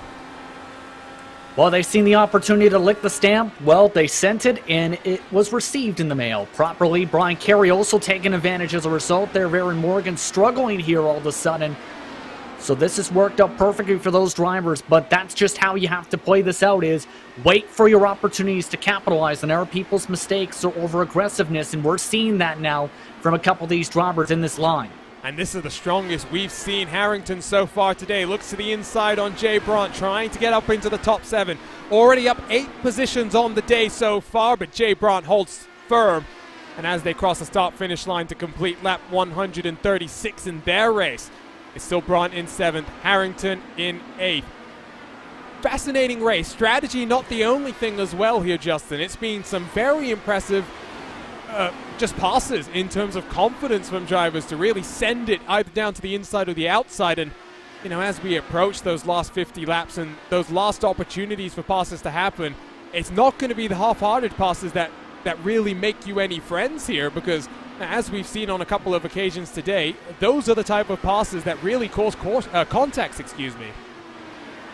And you need to have the preparation in turn, Arjuna, have the confidence. There was a great phrase utilized by one of the people I was talking with earlier today from my own organization, in fact, where they mentioned speed comes from repetition. And if you try those moves over and over, try and see what sticks, try to see what doesn't stick, try and get lap after lap to try and work in both traffic, try and utilize both the top and bottom lines to see what will happen in race situations, that's a good spot to know, okay, I can make this stick to make the pass work. And I think that's where some of these passes in turn have come into play for drivers to know, okay, if I send it in as hard as this is here, I know I'm going to have the downforce for this to work, or I'm going to be able to make this proper pass. But it's all coming down to that preparation. Aaron Morgan, by the way, I think he's hit the wall, taken some damage on. He's all the way back in 20th position now. Has lost another position to Stefan Larkamp. Oh, Homos touches the wall once more for good measure potentially there, as he tries to hold on. Very, very disappointing. At the point once more, Justin, where we start to think about lap traffic becoming a factor. See in front of your race leader. That is, I do believe, Luis Gonzalez Nunez. That is about to be lap traffic. No, excuse me, sorry. That's Richie Hearn. 2 pink cars. I always sometimes struggle to identify them. Yeah, in various series, we've seen Richie Hearn in the pink machines. He's been in silver machines. It's gone from series to series. It gets interesting on the paint schemes, but for Richie Hearn, I don't see him point a factor. In fact, move straight to the bottom. It's going to be once they get up to Justin Weaver or Samuel Ryman, who is way up the track, where the traffic's going to really play into a factor here, because we've seen how much pace Blocker fell off once he reached the tail end of the last train of lap cars. This could open up and turn that undercut window for drivers once they reach the traffic to try and stay out of that bubble, at least for the time being, because I think that undercut could be powerful here based on what we've seen today. We are approaching the window where one more caution and, a caution, and that might be one of the final pit stops. We haven't seen tires being so key, and so, you know what, if I'm someone who wants a first race victory in the Lionheart IndyCar Series, why not risk it, Justin? And why not try something different? You can't afford to come down under green. I'm not suggesting anything preposterous like that. However, if we get a couple more cautions today, I do foresee the potential for drivers to try something different, cycle themselves to the front, just like we saw someone like Jason Galvin do early in the race. He's up 13 positions. Look at the likes of Callisto and Beard, up 17 and 20 positions respectively. It's worked out very well, especially for Beard, who has played a very safe race since then to be able to keep himself clean. But it was the gamble Galvin had to take, and it was within 1 lap, remember, of it not working out. That caution doesn't come out when it did. He likely comes down to pit. We don't see him up towards the front. We potentially see Christopher in the situation Galvin is slotted into positioning. So this has been very well timed as well for this to be executed. We talked about needing to have everything work out well strategy-wise. Well, it's worked out very well strategy-wise for Galvin all race. And I can definitely tell that Sage Karam is going to be having those pom-poms out for strategy to continue to work out for Galvin in, well, everyone else in the top 10. He's in the YouTube chat talking about lap traffic, undercuts, the whole 9 yards, blocker to the inside of Justin Weaver. So there's 1 lap traffic car that's not going to be a factor, but now they are getting onto the tail end of the field. That's when they'll get into the likes of Samuel Ryman, Ryan Otis, Matt Houston, Joe Branch, Henry Bennett. They are 21st through 25th respectively, and that's when things will start getting interesting. Working lap 38 of the stint though, Justin, so, we're only about 12 or 14 laps or so between getting to the final set of pit stops and, really making sure that you nail your entry and exits onto pit road and into the box as well. And I've seen in several cases Arjuna drivers spinning out, trying to send it in as hard as they can, and if anyone locks up the brakes or ends up snapping around, it can cause a situation we've seen at Twin Ring Motegi before in Lionheart action this season, where it can be a bottleneck effect with the pit road entry. So drivers are going to need to have that preparation as well to see, okay, how fast can I send this in without spinning it around or snapping it in front or be in trouble, as I believe we may see some stops coming in. Brian Beard has opened up the window.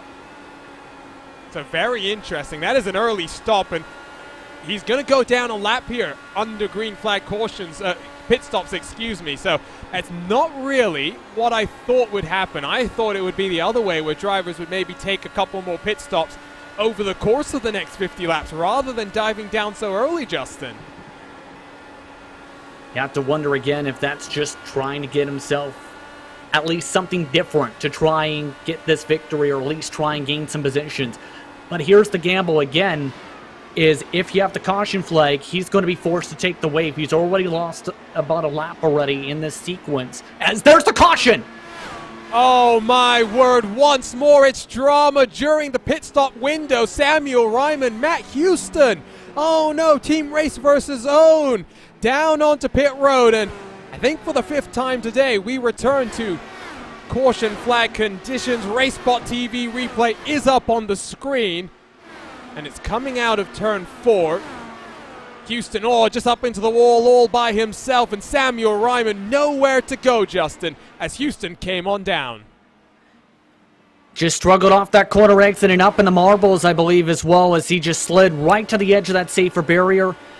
And for Samuel Ryman, his guess was get to the bottom. Unfortunately, Houston was trying to get towards the bottom himself with that car already destroyed on the right side suspension.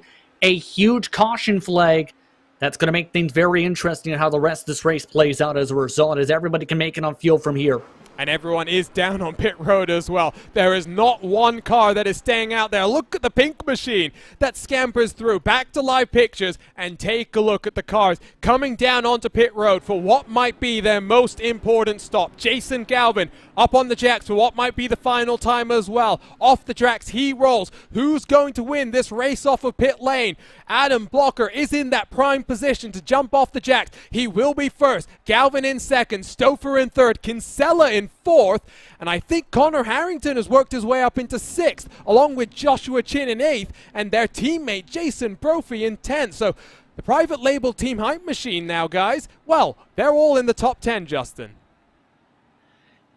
And this is where that pit stop experiences come in. They've been some of the quickest in the pit lane all day. And now it's the focus of getting the solid points. If they can nail an error solid restart, I think there's a chance that we may see one of them in the top 5, especially how things have worked out around Jay Brandt, for example. But the main thing when it came to Blocker getting that advantage there is that first pit box. Having to roll just a couple feet to that green cone is such an advantage here at this racetrack compared to Galvin, who has to pit at the start of the curve. Have you seen the state of Samuel Ryman's car, Justin? Wow. I'm surprised he's driving it around here. You could see the left front kind of decides once in a while that it can rotate normally. He will 100% have to come down onto pit road. There are a number of cars as well that find themselves, one lap down waiting for a wave around. There is Adam Blocker. He is the 6th car in line. I do wonder if Ryman is down this time or if he's going to try and wait to get this damage repaired, Justin, because I don't think there's a way that he's going to stay on the lead lap here. Yeah, there's no way he can keep on going, especially with that left front tire essentially ready to fly off the car, as there it is right there to be able to come in. I think it's just a matter of having the pit lane open as well as to try and have that extra lap just in case on the rest of the competitors to make sure he's scored in front of a couple others like Houston and a couple of our machines. But to emphasize this is going to be the most important restart of the race, potentially, Arjuna. Because if Galvin times this perfectly and tries to make a pass for the lead, it could be huge. If Blocker times it up right, there's a chance he can try and pull away. And so, like you say, one of the most important restarts, and we're only in the 3rd race of the season. Adam Blocker looks for his 2nd race victory this season, trying to punch his ticket towards a 4th consecutive Lionheart IndyCar Championship. Jason Galvin, with the thumbs up, cancer down onboard camera, wants to take victory here today, but he's got an almighty challenge on his hands, and he's got 2 Adrenaline Motorsports cars lying behind him, ready to take advantage. Back to green flag running. We hopefully go for the final time today here in the Thumbs Up Cancer Down Phoenix 200 presented by Minus 273. It's a very long hold here from Adam Blocker. This might enable those Adrenaline Motorsports teammates, Justin, to get the jump down in towards turn number 3. Bit of a check there, but well timed for Blocker, expected there, but what a big roost as the caution's out. Oh, and it's a big one. Reagan, and I think Luis Gonzalez Nunez is involved, so we will re-rack and do this once more. Replay up on your screen, Justin, and let's take a look at what happened. You can see there is Christopher Reagan. Oh, he just stumbles on the scene of the incident and nowhere to go. We'll have to jump onto his onboard here and see if we can pick up what happens. And a couple drivers were struggling off the restart here, but I believe there was a car already that lost his back wing. That is Nunez, who I think got actually hit by Reagan off the start. We'll have to see this right here. Keep an eye on the exit of turn 4, where Christopher Reagan actually, in a check right about here, ends up hitting the back end. That sheds off Nunez's back wing, and that essentially takes all the downforce off that car by the time they're in turn 1. Yeah, there is no way that car is going to be able to enter the corner. You can see Reagan as well missing a whole heap of his front wing on the left-hand side. Spool this one up further one more time, Justin. We'll take a look from the aerial look at that checkup. And I think Adam Blocker, who held the field for oh so long, I wonder if Race Control will take a look at that restart. And drivers in their practice restarts in similar situations had incidents like this too. And that's why there are several different attempts on restart procedure before these races to make sure you have that awareness. But that's the tough thing when you stack the box, is it ends up in turn causing trouble at the back end of the line. And you noticed it, by the way, under the last caution period, Justin. Fuel burning. Well, it has become the name of the game here. You can hear these Dallara IR-18s singing in unison as the drivers at the front of the field try and burn off some of that fuel that they took on under the last caution. And the reason they're burning the fuel, keep in mind, is the lighter the car, the quicker it goes. So that's why drivers are trying to burn up the extra fuel that they may have had in the tank, and in turn try and have that car go that extra little bit faster. But you have to think about it this way as well. This is a second chance for everybody in the field to try and have a leap at Blocker. They know what Blocker did the first time. Does Blocker try it again, or does Blocker switch it up? Is going to be the critical point on how this restart plays out once we get back going green. What would you do, Justin? You're Adam Blocker in this situation. You've got, give or take, about 35 laps to hold on here. Do you wait or do you go? I think, based on how things have played out, I would honestly wait again, potentially, and try and play it out that way. Because it seemed Blocker did a stellar job and had the clean air still before. It's just a matter of how does Galvin get the run off the corner. So I think I try it again and try and hope that in turn you have a bigger check as a result there with Galvin not able to get as big of a run on the second opportunity. I would try it potentially as the second opportunity. Just hope you do it well and have it timed up properly. So we should be getting back to green flag the next time around. Justin, just correct my math if I'm wrong. Is that the 6th caution of the day so far? I believe so, give or take. So we are approaching that mark. Have to say, we've had some long green flag runs today. The attrition's really come into play at the very tail end of the fuel windows. It has been. And I think maybe just difficulty in terms of controlling the car as well. Reminder, by the way, if you want to follow us along for more esports action, stay involved at Lionheart Series to stay up to date with 3 different open wheel competitions on the iRacing.com service. ESTV, of course, to follow along with all of your favorite esports action. And then RaceSpotTV. Subscribe to us on YouTube. Hit the bell next to that button as well to get notified every single time we go live with some of the great sim racing series we get to cover. Lots more American Open Wheels coverage coming this summer as well. The month of May, days away, from getting underway. Much better jump from Adam Blocker this time around as we get back to green flag conditions with 37 laps left on the clock and 37 miles left for drivers to try and make something work then, Justin. What a run, though, for Galvin coming out of turn 2 that time to close up a 5-car length gap down to just 2. And there he is right there trying to get that clean air, trying to build up enough of a run to try and utilize those different lines and find some air. It's not him making a move, though. First, it's Harrington trying to get to the inside of Jay Brunt. Almost contact between the two of them. Behind them as well, Harrington's teammate Joshua Chin slips down the inside of Mike Rasmas. The private label Team Hype boys, they did not enjoy the best start to this race. They are fighting back strong as it looks like Samuel Ryman back down onto pit road. Damage clearly not repaired on his car. 5/10 separates the top 2. 4/10 separates second and third here, Justin. And I think, you know what, if it's going to happen, it's got to happen soon. Yeah, this is going to be very difficult. We've seen all day that Blocker's been able to build up a distance once he gets into clean air. if they reach traffic, that could be the most pivotal moment of this race, because that may allow Galvin the opportunity to try to find different lines. Right now, though, I'm curious on how that fuel burn may have worked during the caution flag periods, because if they burned enough, that could also allow the opportunity to have enough straight line speed to try and close in that little bit and try and counteract it a little bit. To 5 cautions on the day, by the way. So that would, if we stay green to the end, and I'm knocking on all the wood I can around me, be the lowest in series history and one of the longest races that we've had at this track as well. Oh no, come on, caution flag is out. What type of commentator's curse is that? And I believe it's Tony Schowen that is down on pit road. So the Adrenaline Motorsports black driver will not score points for the second race week in a row, Justin, and we've got a RaceSpotTV replay to go and take a look at. Catch the tail end of that one there. That looks like a solo car incident. Yeah, just went from the middle of the racetrack all the way down underneath the apron. Have to keep an eye on the onboard here, as that car just went sailing hard to the back, lost the back end. Too much weight, Jacker. That's what it looks like. And has to be. His teammate Adam Blocker will not have been thrilled with that one. Back to live. Let's go. Under caution for, as confirmed, the 6th time today. Engines singing in unison once more as more fuel burning goes on. And drivers have to be careful at this point, Justin. You can't actually burn as aggressively as you used to anymore. There is a much more aggressive cutoff in terms of the power cycle and the way it delivers power when the engine actually heats up here.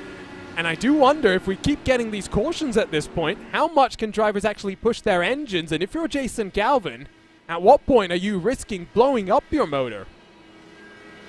I think if I'm Jason Galvin, I'm keeping an eye on the temperatures, absolutely, to make sure you know the limitations, because it can be very difficult to properly get the fuel burn done, in my opinion, at least, because you burn too much, it puts you in a situation where you might run out of gas.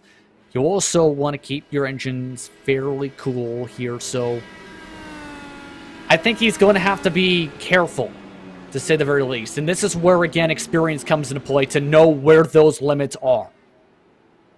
Funny story about fuel burning that I've just actually remembered. Jason Galvin, well, his first ever Lionheart Retro Series win came because the man that is behind him on track right now, Chris Stouffer, blew up his engine in what was then a very brand new Lotus 79 to the iRacing.com service.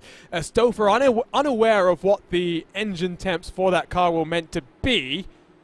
And, well, just a little bit of an interesting situation that I'm remembering there, Justin. And right now, 30 laps to go.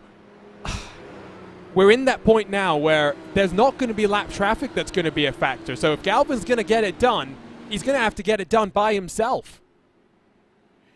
It's going to have to be the biggest launch he's had off a turn 2 all race if he wants to get side by side at the very minimum to Blocker.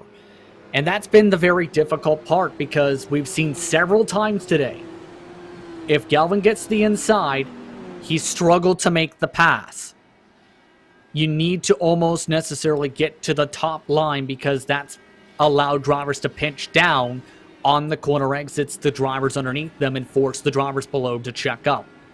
So if I'm Galvin, you basically have to time this up perfectly to get to Blocker.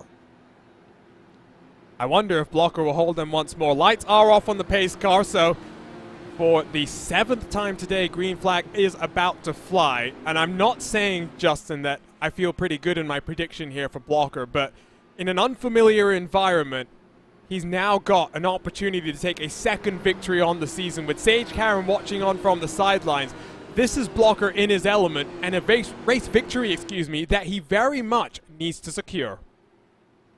This will be very valuable for the standings and the points, absolutely, and would allow him to build up a massive buffer to the rest of his competition with some of the errors with their struggles earlier on today. And some of them still marred to the back end of the top 10. Going to be very critical, though. Karam's best friend is Galvin right now. And Karam is very much cheering on from Indy. Pace car down then once more here in Phoenix. We've got 29 laps, 28 laps, scratch that, as we come across the line. Once more, a very, very impressive jump from Adam Blocker. Andrew Kinsella is going to feel the pressure from the likes of Connor Harrington from behind. And now we wait and see over the course of the next 28 miles who is going to come out on top. Galvin looks to the inside already, trying to get alongside. 2 wheels below the apron, Justin checks up his momentum. Here comes Christopher for second. And a good ramp there that time for Galvin as Blocker got really tight coming off the corner. Galvin getting really tight again up towards the front. Galvin just seems to be able to get a better launch off turn 2, but the thing is, that clean air is helping Blocker, and Blocker's been really stellar in 3 and 4 all race. He's just got to hold on now, feed as much dirty air as he can. Jason Galvin working the in-car tools to the best of his ability.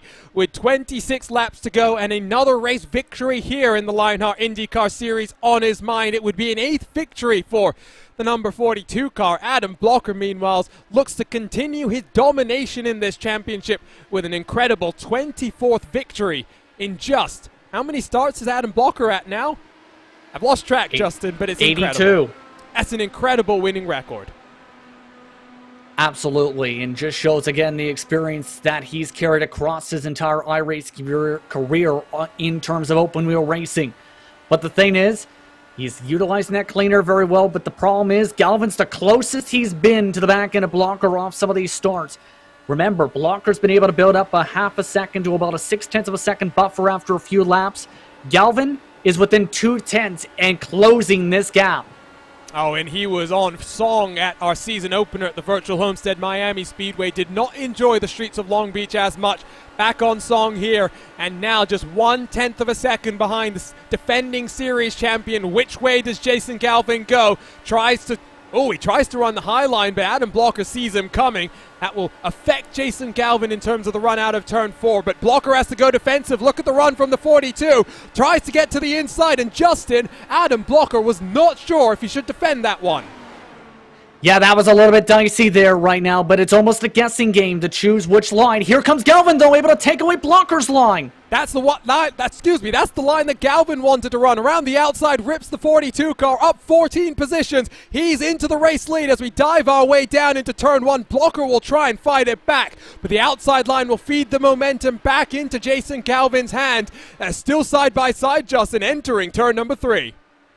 Galvin needs to clear on by to make sure he tries to run away here. He's timed this up very well. It's been one of his strongest races of this season so far. Finally gets clear, but Blocker's not going to give this up. He tries to force Galvin to just do something different. 20 miles to go, and Jason Galvin, 14 positions up in this race, now leads, and he sees Adrenaline Motorsports 2, 3, and 4 behind him. Adam Blocker tries to rip the outside line. You can see, though, lap traffic in front, Justin, might actually be more of a factor than we thought it would be. That's 21st, 22nd. You're referring to Nunez and Weaver, who are struggling a little bit, and that could be very critical. Keep in mind, they are a bit slower down, and Weaver has actually pulled off the racetrack. The difference is about 5 miles an hour between them in the corners compared to your race leaders. And that was, for the first time, I have never seen Adam Blocker feel so confused in the way he tried to affect the block there, Justin. That was surprising for a driver that usually is so committed and resolute in his defense. I think Galvin, though, was able to just fake him out. Just made him think he was going to try and lick the stamp with how he's been able to send it into the bottom of the racetrack. Now, it could be one of the biggest moves of the season so far. But there's that traffic. Traffic's actually letting by the race leaders, moving way up to the high side. Gap between Galvin and Blocker is up to 0.7 of a second right now. Continues to rise up as they fly their way down into turn 1. Speeds in excess of 250 kilometers an hour. It is a sight to behold, the trust that the cars have in the downforce levels right now. As we cross the line, 15 miles to go. Jason Galvin has a lead of 1 full second over the defending series champion, and I have a feeling one hand on this race victory as well, Justin. 2/10 picked up as well. The question is, will it stay green? Not to give the curse. The commentator's curse has been out big time tonight. But the thing is, Galvin's been a man on a mission right from the get-go to try and win, to try and bring that orange and black machine to victory lane. And he's shown that all night with how he's been driving unbelievable pace from Galvin. Unbelievable. And, you know, these ovals are going to be where he tries to get the majority of his points. And Homestead, it was a great run. And once more, now he leads this race. 13 miles to go, as they cross the start-finish line. Looks like Brian Carey and Jason Brophy having a bit of a squabble over 8th and 9th respectively. There you can see out of turn 2, it is Brophy who's managed to get up into 8th position. For the private label Team Hype Machine, they have had to work their way up through the field. Connor Harrington in 5th. He's up 11 positions on the day. Joshua Chin up 7 positions on the day. And as you take a look at the left-hand side of the screen and those movers and shakers cycle you on through, you'll see there are some big names that have worked their way up through the field, including one of our rookies that we talked about early in the show here, Justin, Lionel Callisto, up 23 positions. Inside the top 10 for one of the first times today, in fact, and there's that preparation. But also just the matter of keeping the car clean has been one of the key parts. Keep yourself out of the attrition. Keep yourself out of the incidents. He's done that. Now, chance for the Sector 5 machine to have a solid points day. They can hold on and not hit the fence. Good hands there as he hung on to that car, almost seconds from disaster then. Mike Razmas, Tyler Graf behind him trying to take advantage. Razmas, not being the easiest second half of the race for the 68 machine, as he's now got Tyler Graf behind. He's down 9 on the day so far. The Graphics LPM car qualified very well and hung around the front for quite a while. Speaking of the front now, 9 miles to go. There is Jason Galvin closing in on Justin Weaver once more, Justin, but the gap between first and second is up to 1.6 seconds, and the importance of clean air, well, we're seeing it right now. It's been a talking point all race, right from the get-go, and that time, just following the lap traffic for one corner, was enough of a difference of a couple tenths of a second, just about, between Galvin and Blocker. As long as the traffic keeps on yielding, and as long as nothing else is to happen, this is Galvin's race to lose. Perfect race for him played out for the strategy to get the track position, and now things are playing out well. Near contact, though, behind him. That is what I thought we'd see more of. Outside line for Joshua Chin. OP as the King of Chins up into the top 6. Very much needed position there in that team standings. The championship leaders, of course, private label Team Hype, they will finish 5th and 6th. And their main rivals, Adrenaline Motorsports Red, only Andrew Kinsella scoring in front. Brian Carey in 9th. Behind all 3 of the private label drivers, Henry Bennett will finish this race in 15th, it looks like right now. But 6 miles to go. The gap out front, 2.2 seconds, Justin. We didn't think that it would really be a move at the end of this race, and Jason Galvin did not wait for his opportunity. He's got 4 miles to go now. He's seen the opportunity to try and make the move, seen that Blocker was vulnerable, and took it. Keep in mind that Blocker talked about thinking about points at Long Beach, for example, and trying to take the points in the solid finish over trying to close in to the back end of Karam in that respective race. You have to wonder if that came into play, knowing how aggressive it was getting to the front and how much Galvin wanted this checkered flag tonight. But with 3 laps to go and 3 miles to go or so, you have to put it this way. This has been a race Galvin will never forget. It will not be indeed. He took 2 victories last season.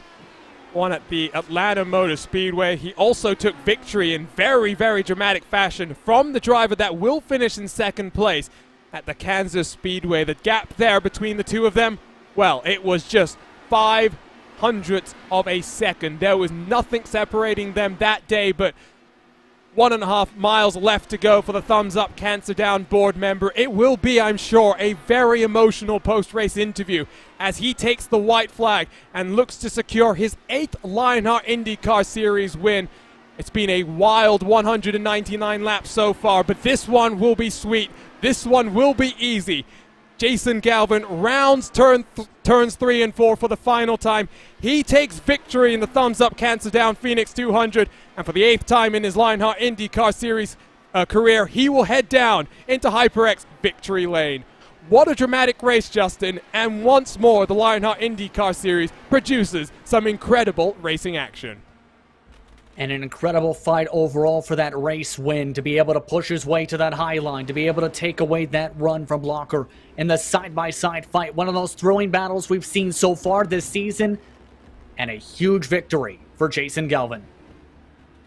And I have no doubt he will burn the house down. This track, the first ever home of a Polish victory lap when Alan Kulwicki won back in, I believe it was 1988, but I don't necessarily think Galvin will let that engine survive. Burnouts on the agenda, and he will head his way down into the HyperX victory lane to meet with us in just a few moments' time.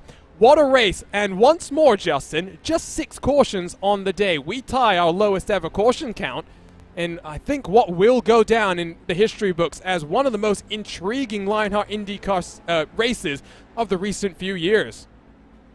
Strategy seemed to be the name of the game for much of this race, for the lead cycling out with various pit strategies, with various caution flag periods. But overall, it came down to the aggression levels in the closing stages.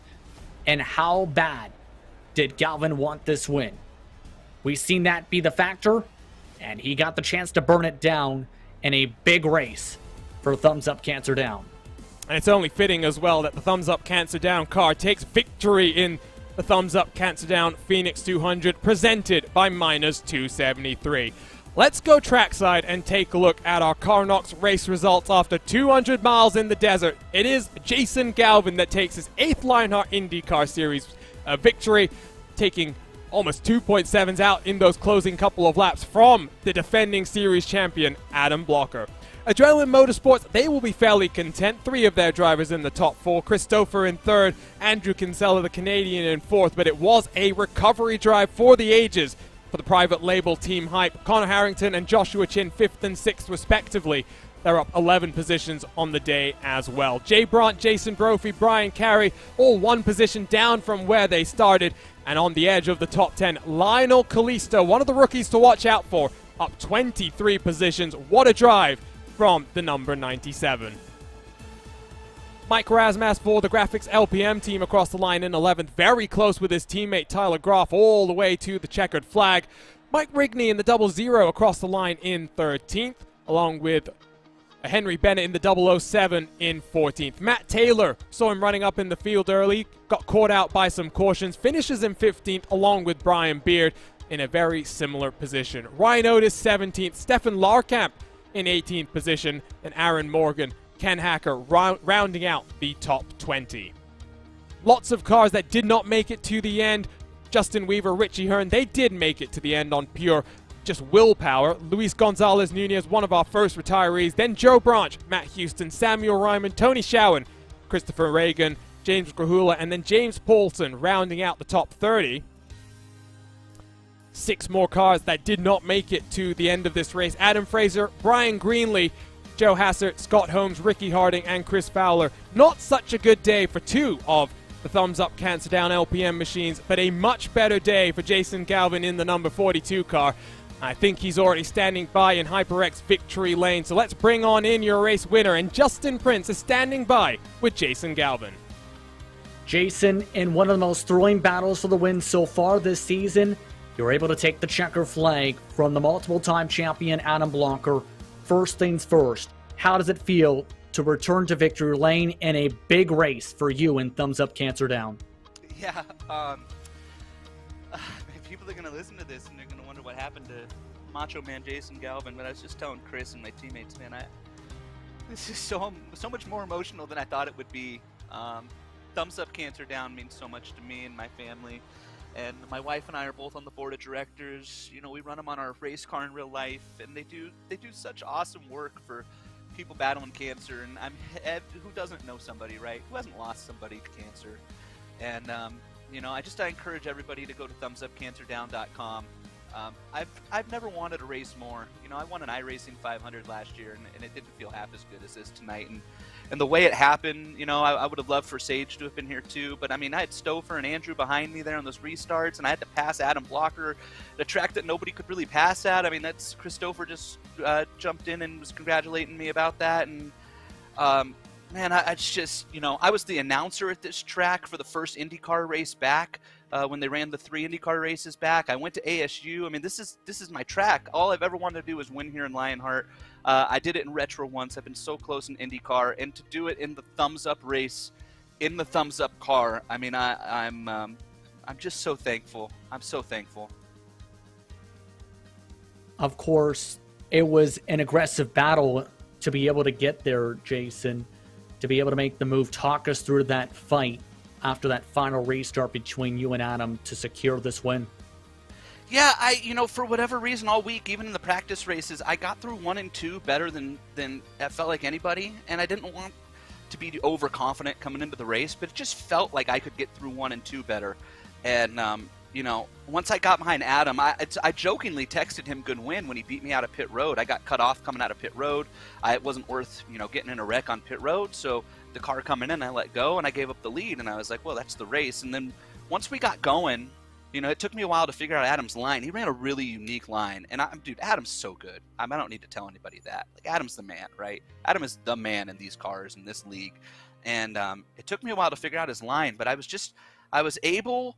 For whatever reason, I went up on the weight jacker a little bit higher than I'd gone all race, and I got a wicked run off of 3 and 4 and set him up in 1 and 2 once and couldn't close the deal. And I said, man, if I could just get that run one more time, instead of trying to pass him in 1 and 2, I'm going to back off and see if I can't get him to overdrive it. And I don't know that he necessarily overdrove the corner in 1 and 2, but I definitely was able to get another good run off the corner. And I was stunned, honestly, that he gave me the outside in 3 and 4. I don't think I would have been able to make the move on the bottom. I really don't. But he gave me the high line, and I was able to, kind of crowd him a little bit there. That's just what you do at this track in those corners. Adam and I have had some really good races on short tracks, man, and Andrew and Chris for that matter, too. Iowa last year. I think back to Milwaukee 2 years ago when Adam and I had a photo finish at Milwaukee, which you just don't do at that track in this car. So they always race me so clean, and I'm grateful for that. It's just a great night, great battle. Well, Jason, I'm just going to jump in here. I heard your emotion there in the answer to the first question. Let's just dial down in on what Thumbs Up Cancer Down does and all of the work that you put in there, because I'm sure it must be crazy emotional to have them sponsoring the race, you running their car as well, to take victory in a dramatic fashion like this. Viewers can head on over to the Thumbs Up Cancer Down website to donate to fund a power-up pack as we all try to put our thumbs up to knock cancer down. What can people do to get involved? How can they stay in touch? Give us all of these details. Yeah, Arjuna, thank you so much for that. thumbsupcancerdown.com. On social media, we have a Facebook and Instagram, a Twitter as well. You can find us at Thumbs Up Cancer Down. There's links on the Lionheart website. We create these power-up packs. I'm sure you guys talked about it, but they're packs that go to cancer patients. There's so many great cancer charities. They raise money. They're trying to find a cure. They get people housing. They get them rides. So Thumbs Up, what I love about them is they thought outside the box. They thought, how can we help people receiving treatment? And so these power-up packs go for free to cancer patients, mainly in Central California, but we'll ship them in the United States. So if you know somebody battling cancer right now that could use one of these packs, go to thumbsupcancerdown.com, and at the top you can request a power-up pack. I'd also love if you can make a donation. $25 will fund packs. You'll put smiles on multiple cancer patients' faces. And just real quick, the packs have all the things that a cancer patient needs when they're sitting alone in a chemotherapy room. They've got a blanket and a beanie that's sensitive to the sensitivity of their skin, because they lose their hair and their skin gets very sensitive, so it's made of a material that's sensitive to that.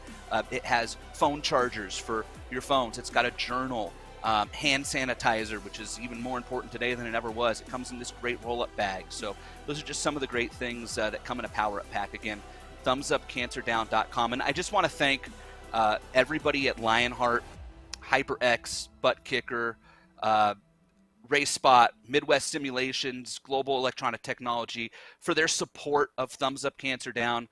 I made a real jerk of myself in the Speedway Series a couple weeks ago, and the league stood behind me and this charity. And I want to apologize to the admin team and thank them and George and Zaldo for standing behind this charity, because everybody knows how much it means to me. So thank you guys so much. Man, I can't believe we won at Phoenix! Go celebrate, Jason. Great to hear your excitement, and hopefully everyone heads on over to Thumbs Up Cancer Down to get involved as well. What an emotional victory that was, and so emotional that I forgot, Justin, that we are in the HyperX post-race show. So let's just give everyone that reminder. The Lionheart Racing Series is powered by HyperX, makers of premier gaming gear like the legendary ultra-comfortable Cloud line of gaming headsets. Whatever you play, however you play, HyperX knows we're all gamers. For more information on HyperX products, visit hyperxgaming.com, and don't forget to use the promo code Lionheart15, that's LIONHRT15, for 15% off all orders. Doesn't look as though we will get Adam Blocker in for an interview today. Obviously not racing from the comforts of home. He is at Indiana for the NTT IndyCar Open test. And now let's bring in Indiana's own Chris Stouffer with a very much needed third place finish there. And Chris, a podium that I think you'll be very happy about after missing last time out on the streets of Long Beach. Yeah, I'll take third any day of the week for sure, especially after, start of the season at Homestead.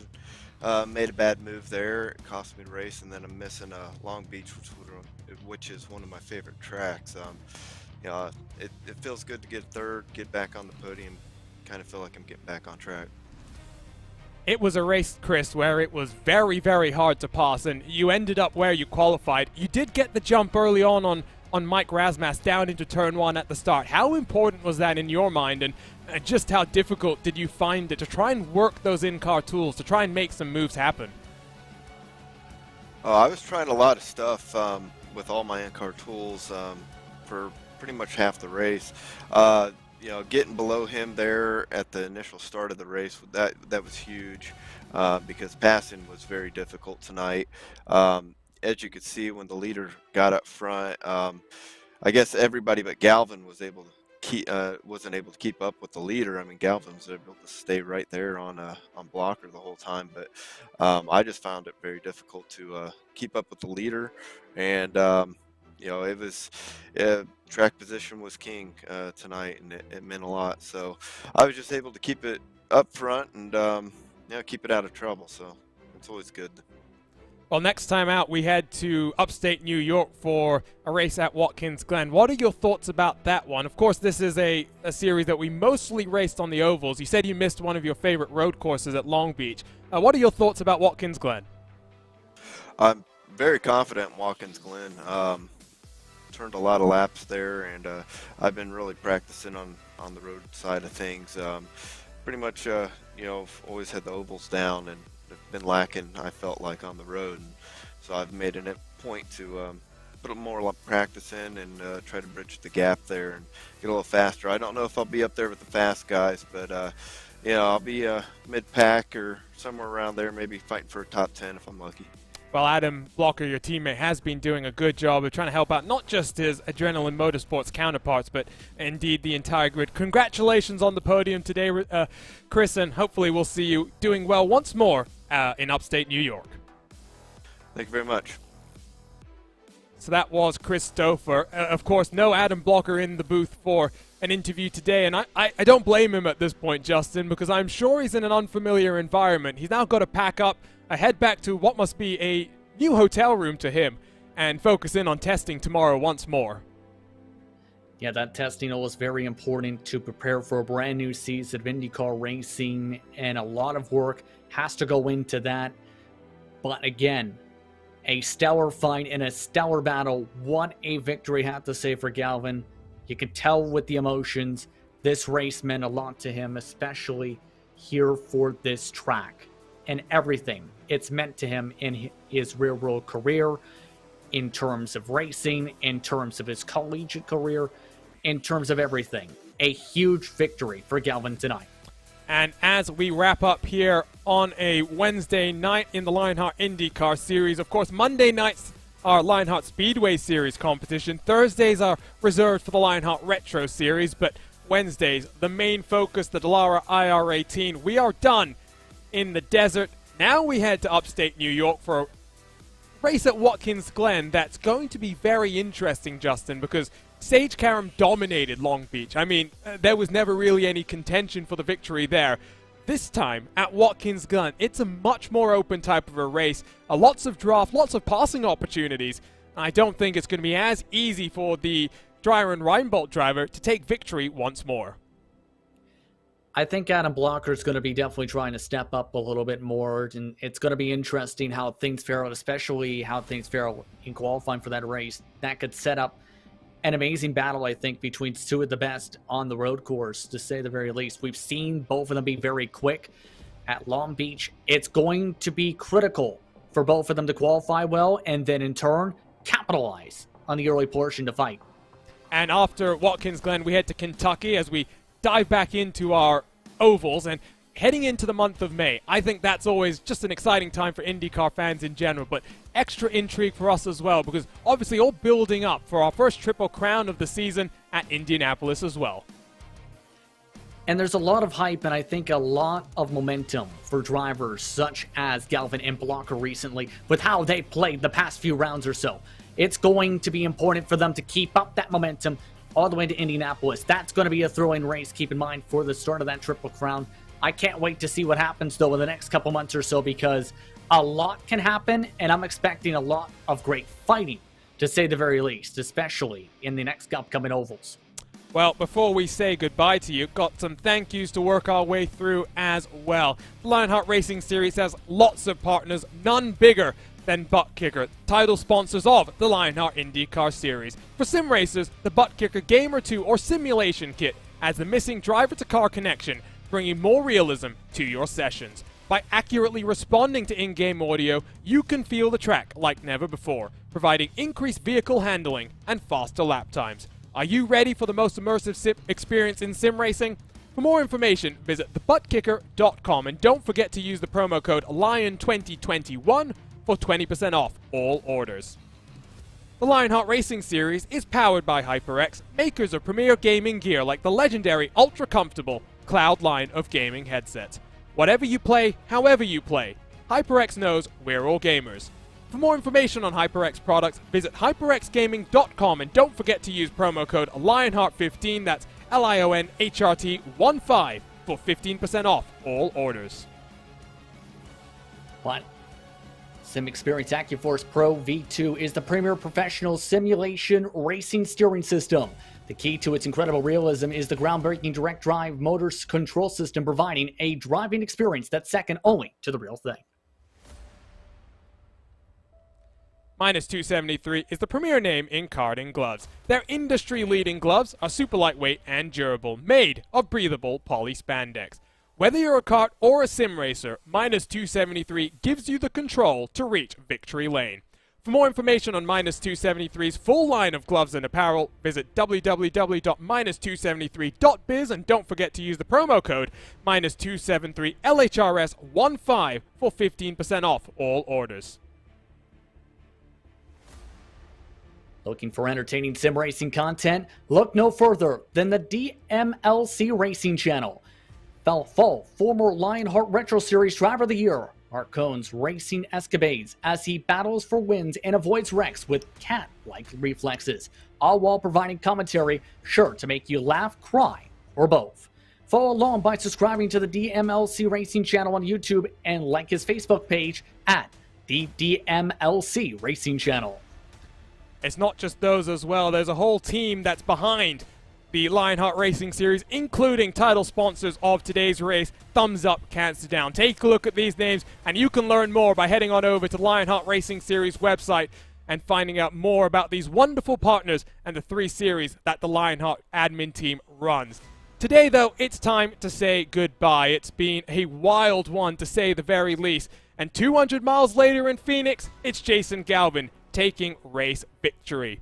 The Lionheart Racing Series, powered by HyperX, will be back in action next week for races first on Monday in the Lionheart Speedway Series from the Milwaukee Mile, as well as on Thursday as the Lionheart Retro Series heads to the Canadian Tire Motorsports Park and round 4 in that championship. For now, though, it's time to say goodbye. My name is Arjuna Kankipati, and I've been joined by the wonderful Justin Prince for today's action. TV cameras have been provided to us by Istvan Ballo and TrackCams22.com, with additional car cameras provided by RaceSpot's own Tyler Maxson. Live timing and scoring provided by our partners over at timing71.org. You can follow along with the best in the real and virtual worlds of motorsport using their world-class suite of data analysis tools. We'll be back for Lionheart Racing action next week, but if you want more, join us in a couple of weeks' time from upstate New York for round 4 in the Lionheart IndyCar Series as Adam Blocker looks to try and make it 4 championships in a row. Lots more to come on RaceSpotTV, but for now, so long from myself, Arjuna Kankipati, and Justin Prince.